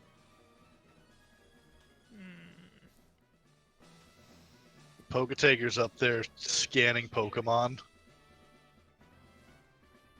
So wait, which was it that we intimidated? The blue-haired one or the orange-haired one? Red-haired one. The red-haired one. Okay. Okay, I need to make a tally chart somewhere quickly. So,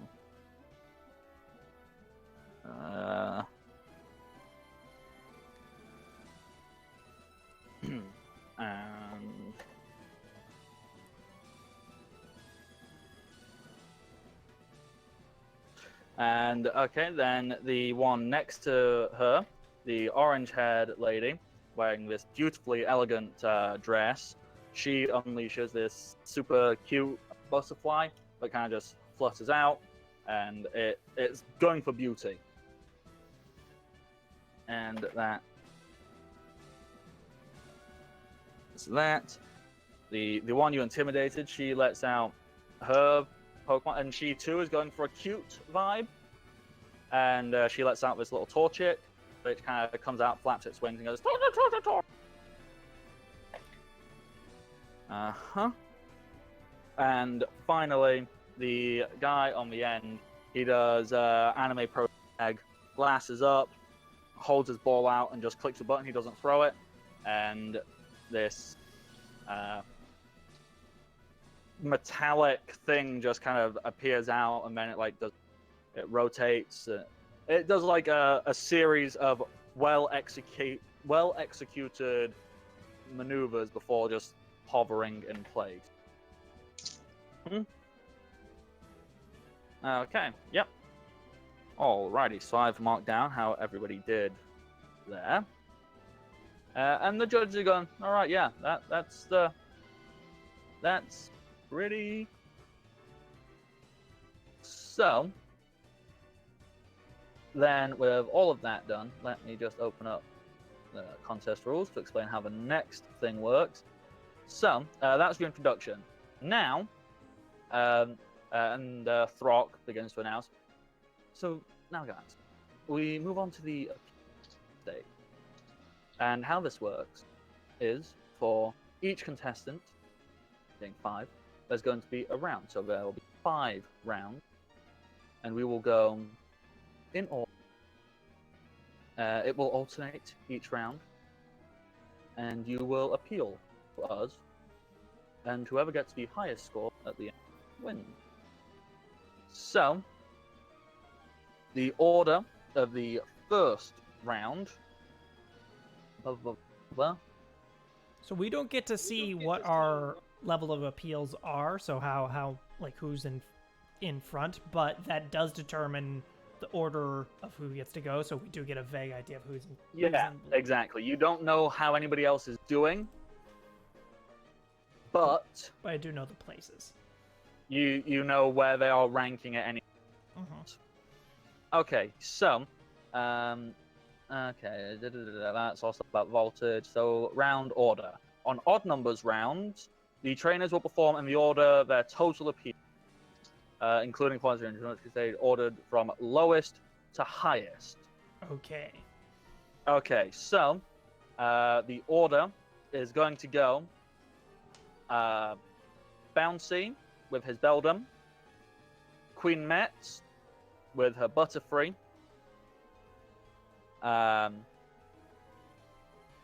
just roll a d4 for me. Another one? Yeah, because there's a tie, so it needs to decide who goes. I got a 1. So did they. Try again. I got a 2. Okay, then it goes you, Then it goes Christine and her Torchic. And last, but therefore in the lead, is M with her Umbreon. Okay. So I will just quickly. I know they are very excited about their Umbreon. Yeah, so I'll just quickly adjust everybody around, be the correct order. But everyone's Pokemon is wrong now, so.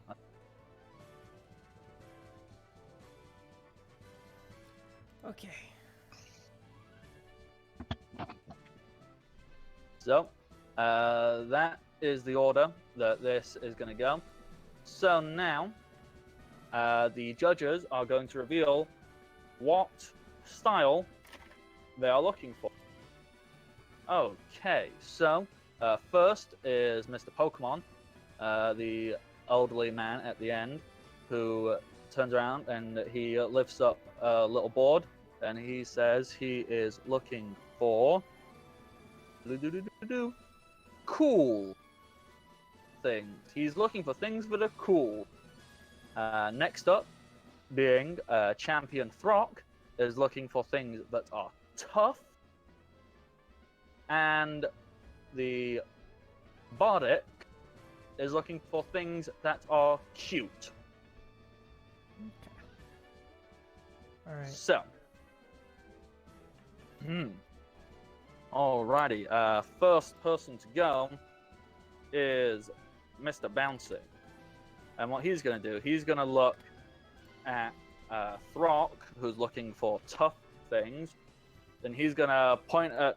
He's gonna move his glasses, point, like not even look, like doing cool, I'm edgy anime protagonist, smarter than everybody. Go, Beldum, take down.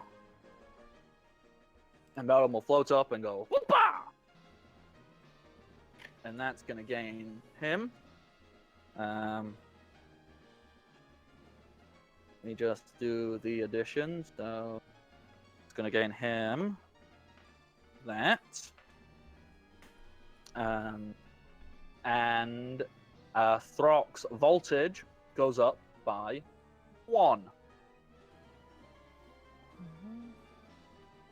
So next up is Queen Metz, who is also going to look at Throck and go, and she's very beautiful, elegant, over top. She like holds her hands out, and her beautiful long dress flows as she tells her Butterfree to use Harden, which gives her that.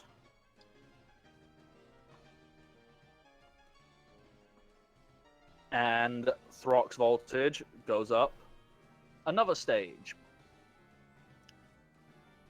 Amelia.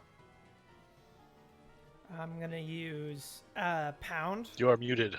Oh, I'm muted. You're muted. Me? No, not you. There we go. How did I get muted? No Okay. idea. I am going to do. Hang on, everything got moved. I'm gonna do pound for Throck, which is a tough move. So I will get to roll 4d4s for appeal. Ooh. Total of 9. Alrighty. That was a 9. Yep. And so, can I expend my contest points to improve that? Yep. Obviously, you have 4 you can currently spend. And So how you're much? gonna. And so that's out of my out of the juice or whatever that I made. The poffin you made, yes, Yeah. which had a value of 4, didn't it? So, and you can spend a maximum of 4 in a round. So pretty much you can go all in. I'm spending them all now, or just use 1, or 2, or however many. And do those just get me single appeals per one I spend, or? Yes, it's just like plus on top of the 9. Yeah, I'm gonna do that. Yeah, I'm going to Okay, spend so- all 4. Yeah, so that's going to take your 9 to up 13. to a 13. Wow. And that should bring Quick up his lead. his voltage one more time, because that is a tough move. Yes, it is. Okay, next up is... Who's up next?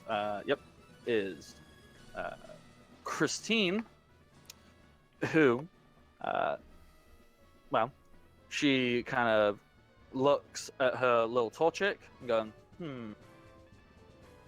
Okay, so been 1, 2, 3, 4. Voltage maxes out at 6, doesn't it? Correct. Yep. Well, she is also going to Throck with a scratch, which is tough. So that's going to get her 5. Yep.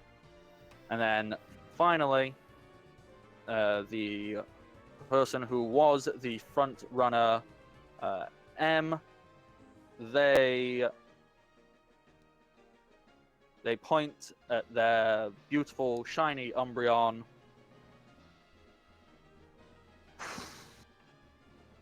And they point to Bardic, and they have their Umbreon do a growl, which gains them that. Okay, now I just need to check what one of these things actually does. No, not capabilities. Has that had a special thing? That's wrong. Keywords. Excitement. Stops it from going down. That's fine. Yeah, prevents it from going down. Yep, that's cool. Thought it was something more. Nope, it's simples. Okay, so I'm going to quickly mark down what all the judges' voltage is. So Throx has gone up 4. Wait, I need to... Bardic's gone up 1. Can you guys see that on the tokens? Should be a little 4 and a little 1 next to their names. Yep. Yeah, I see can that. see it. Yeah. Let me see Wonderbar. how easy it is to see on the stream. Yeah. Alrighty. So, time for quick maths. Poketaker, you're watching all of this. What's your feelings on everything you're watching? There's not enough hitting. Okay. So, on even-numbered rounds, the order switches, so the person who is in the lead goes first. So, Mila, you've taken the lead. Okay.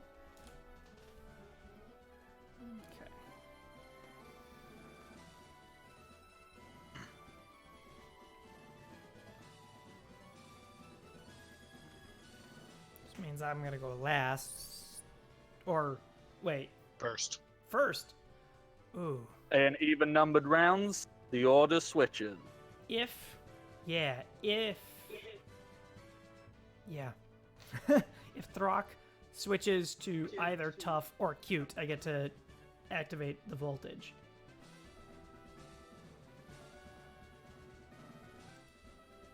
Okay.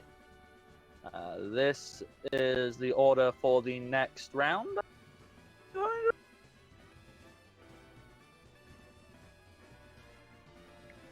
Yep. Okay.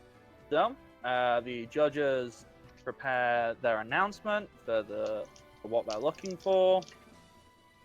Okay, so Mr.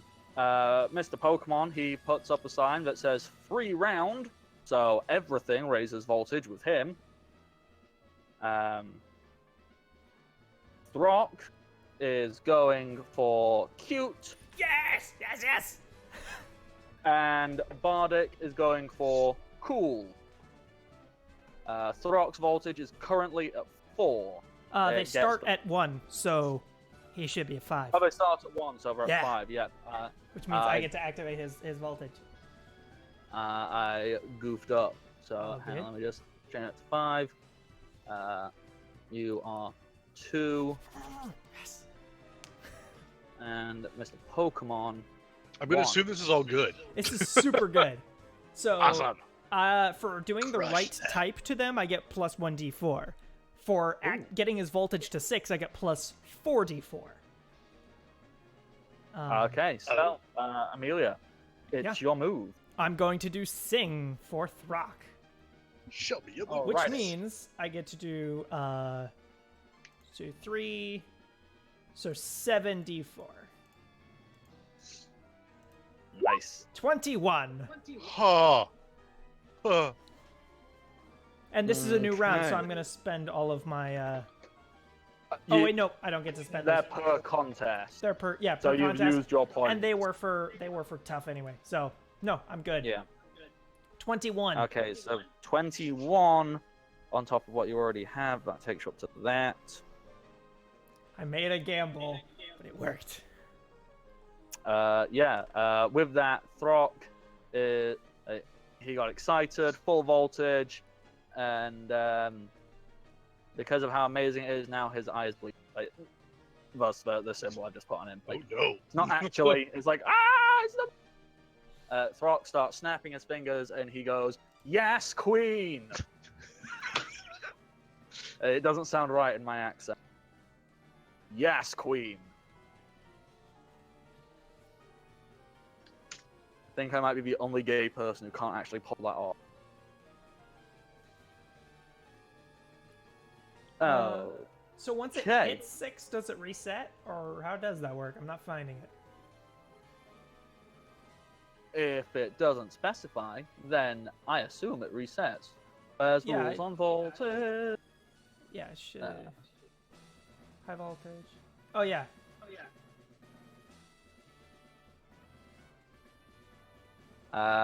Being keywords. Or not. I don't know. Okay. It should reset, else everyone's just gonna get tons and it's gonna go crazy. Yeah. I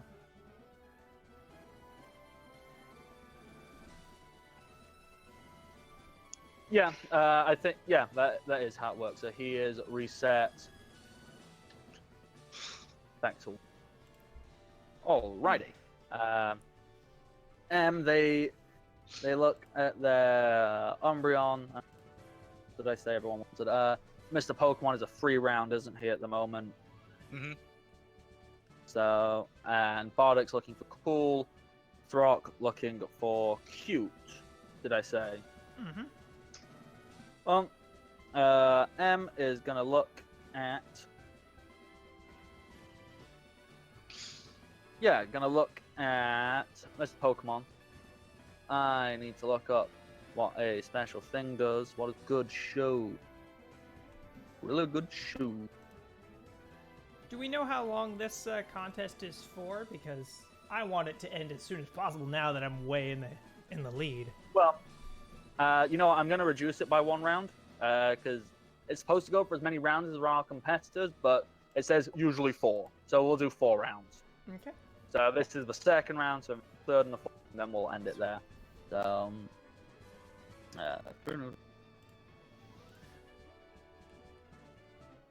okay, no, can't use that. That not get any benefit. So, it's just going to do a growl at Mr. Pokemon. Getting them that, which takes up to there.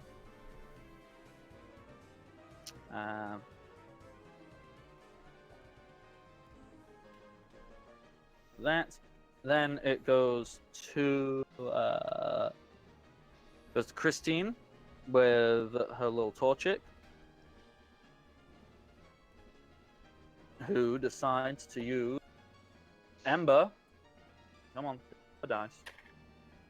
Which goes that.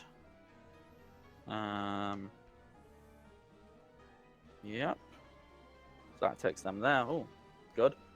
Then it goes to Bouncy, who has their thing do Iron Defense, which gives them that, which takes them up to Maths. On the fly is not my best skill. While you're doing that, I'm gonna be like texting to the Poke-Taker. Like, so you see these two here. So- We're definitely gonna have to deal with them again. Yeah. That's the Um, region champion. Yeah.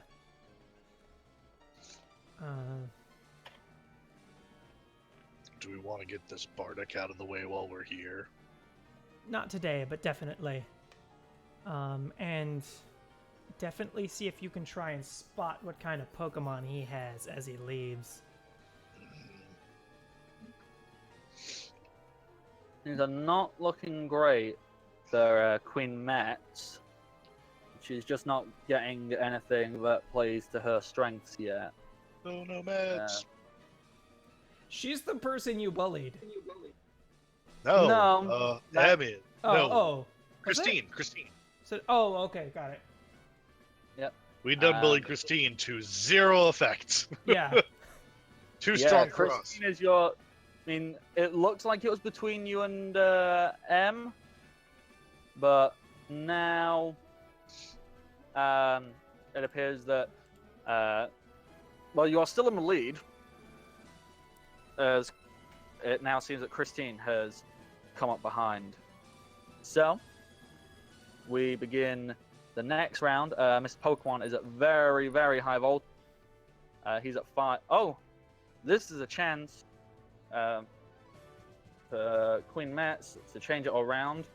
So, here we go. Alrighty, so Mr. Pokemon is looking for, what's number 3?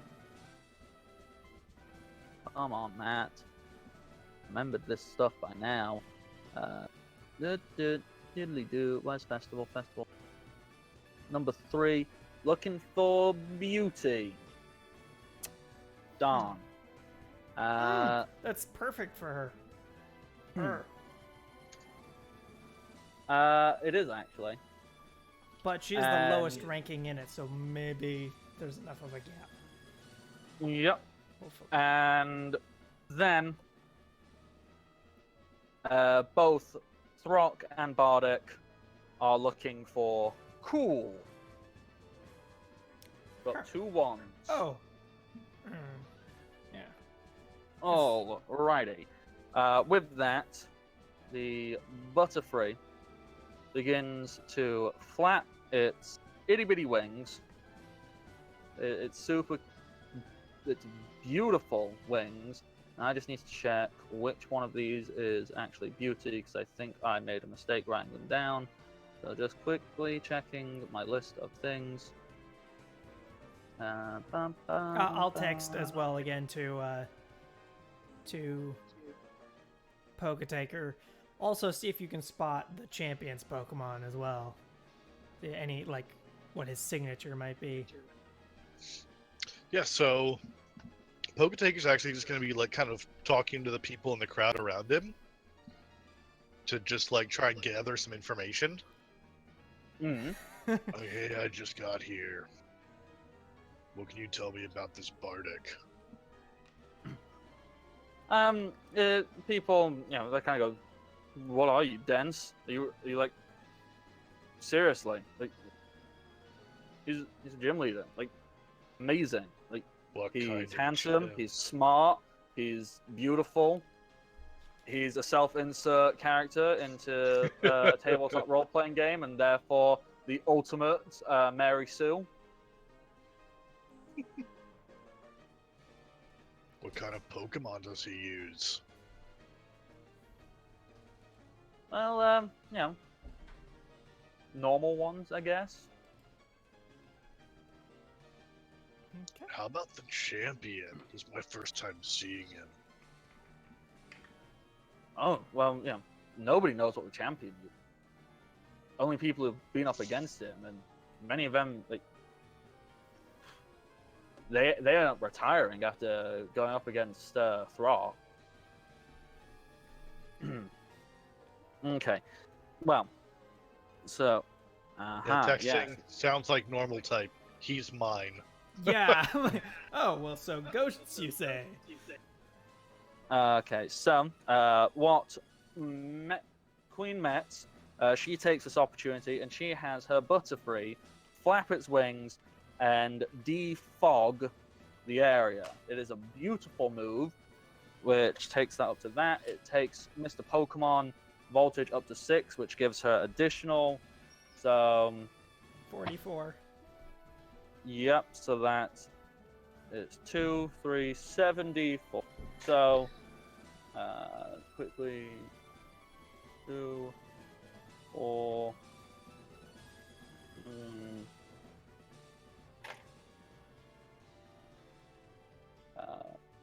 and 13, 16 plus additional, because she's throwing her roll in.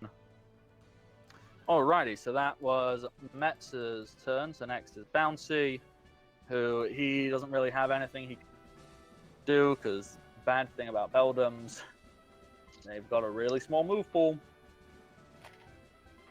He looks at Bardic and tells his Beldum to do do a takedown, which Bardic goes wah wah wah at. Hang on, let me just adjust these again. So that goes back down to 1.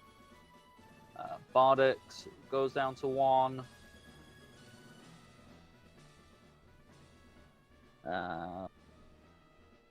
And Bouncy gains that much. Okay, it goes to M. Where's M's? M looks at. Unfortunately, everybody doesn't look. Like, nobody looks up to what M can do. So what they do is they are going to play it safe, and they have Umbreon use Sand Attack, which is excitement, so voltage can't go down because everyone's voltage is 1. It doesn't go down fantastic, though, which is a little bit of a disappointment for M. There was strong competition up until this point. That brings us to Christine, who looks at Mr. Pokemon, has her Torchic flap its feathers around and a feather dance, which gets her that many. Brings that to that. And Amelia, what's your move? So none of them are into cute or tough? Nope. It was cool, beautiful.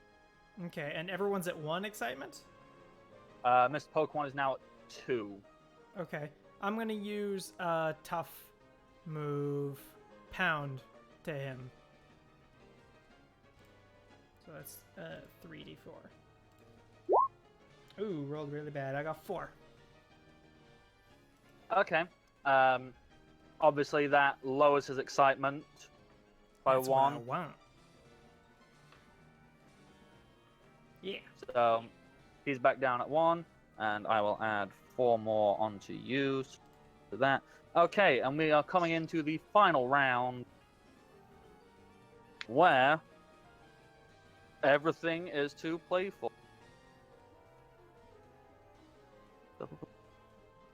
Go.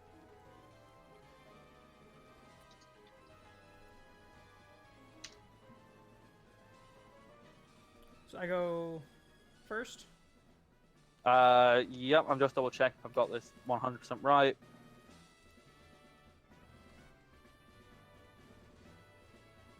I got those two mixed up. So Queen Metz really turned things around in that last round.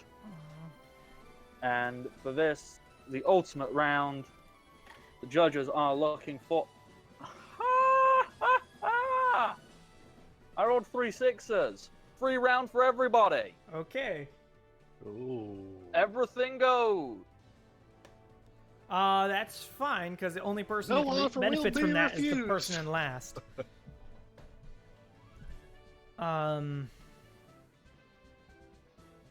Because everyone's at 1. Yeah. I'm gonna throw out... Charm... to... Bardic, because I haven't done him yet. And that is Okay. not as much. Okay, I got a total of 4. Alrighty, so I will mark up your total at that. And it goes up. Met looks at Mr. Pokemon. And By the way, people don't She- get the bonus 1d6 from free round. yeah, no. They get the plus to voltage, but they don't get the extra d6 Yeah. or d4. Boom. She is gonna look at. Yeah, she's going for Mr. Pokemon. She has her Butterfree use Fusion. It's her highest move, which is gonna get her another that amount to bring up to that.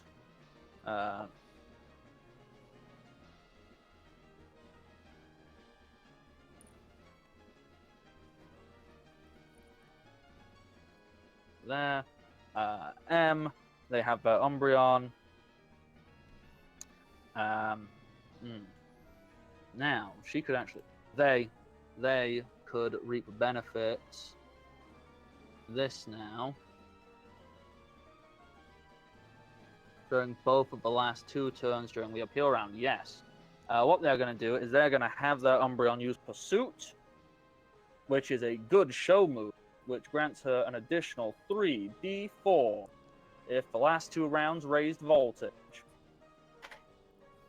So, that Umbreon just gained 10. That's going to take them up to that. Ugh. It's just so unfortunate because there's such a huge gap. Like, even doing these big things is not really helpful. So, Prox voltage going up. Christine, she's kind of going, I don't know. Scratch. Anything I can. Although, yeah. Christine, she is going to activate a trainer skill. And it's called I Believe in You. Which is something she can only do once per 10 levels. It's a gambit move, but for every point she has in her charisma modifier, she can add a d6 to the roll. And So- she has a charisma modifier of +4. Ugh, ah. So she is doing that. She is adding 4d6 to this roll. It's final gambit. Poke could take her, grimace at her or something. Oh, actually, I might have something that I can do for this. Before you finish that out, let me jump on my moves back here.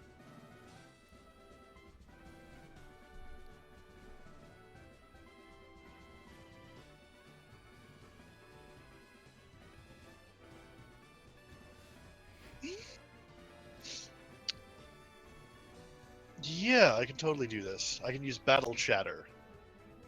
Alrighty, how does battle chatter work? I can use Taunt, Swagger, or Flatter on a trainer or Pokemon, so I need to figure out what each of those does for whichever's going to be the better one. Okay, so, how's that going to affect then if you use one of those moves? I don't know yet. I'm trying to figure that out. I imagine taunt is probably what you want, just because it doesn't really matter. It just needs to like distract it so it fumbles this. Yeah. Taunt. Where is that? Taunt is a dark move. Thank you. If you're Oh, looking for it. applicable. Does...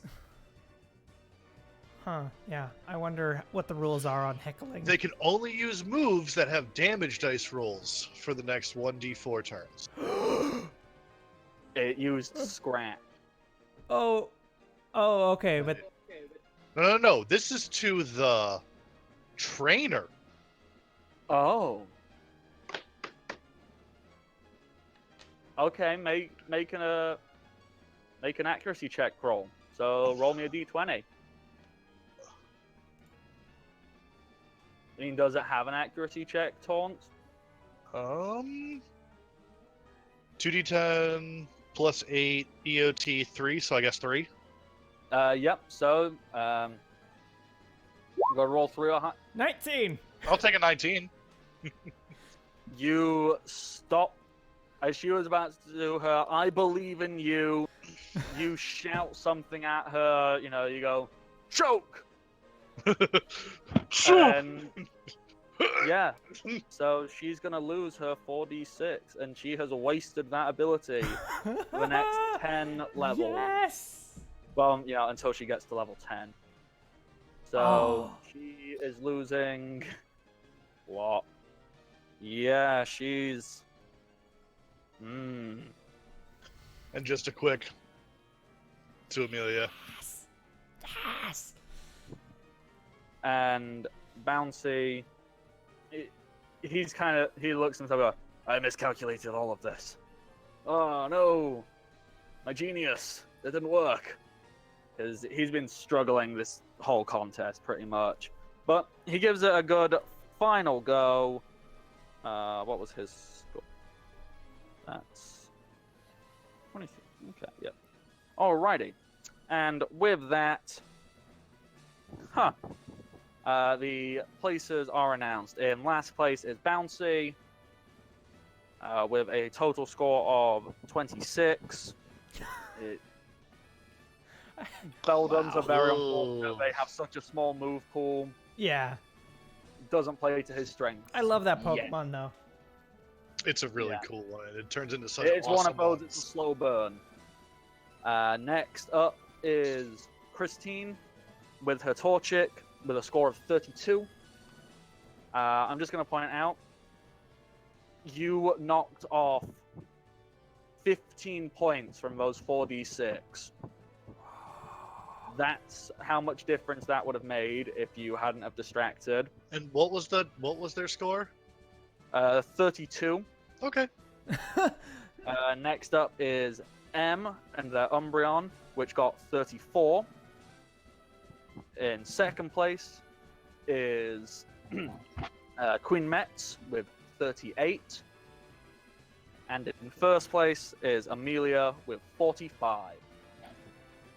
So I'm just going to point out... Literally saved you from second place. Yes! Yep. By With 1 point! that, 1 point! Amelia, you are awarded the Bard's Fest ribbon. Yes! You gain a level.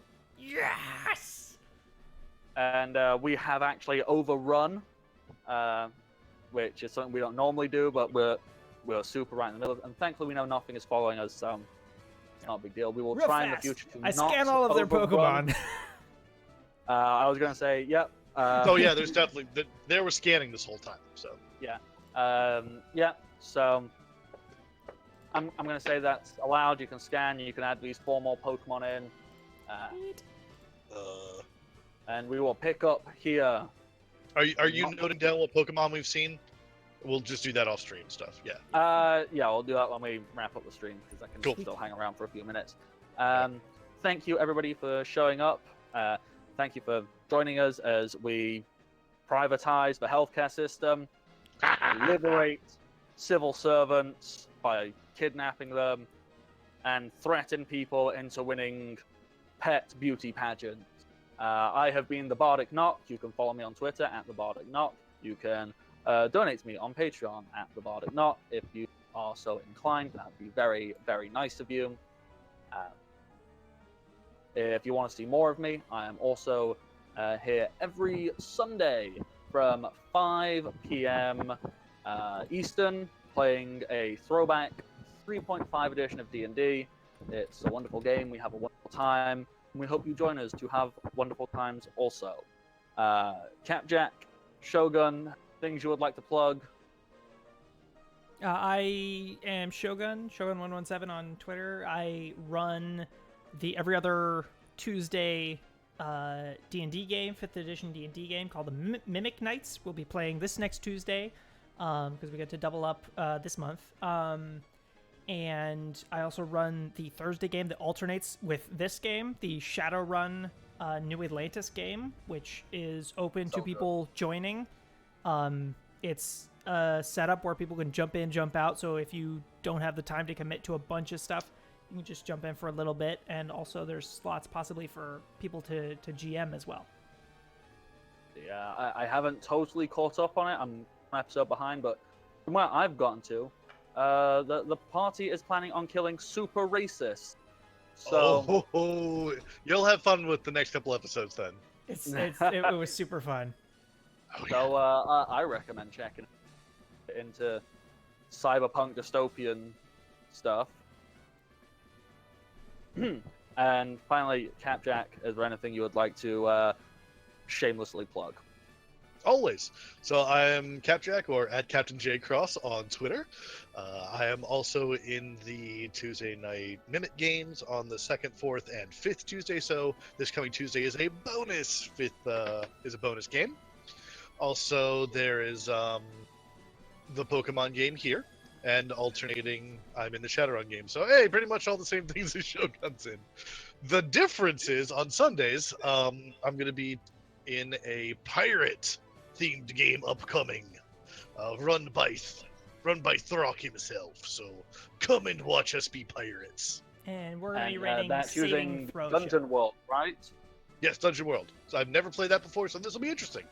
But yes, Yep. thank you everybody for coming by, and see you in other games. Bye, everybody. Goodbye, everybody. Have a wonderful time. And we're out. Okay. That was super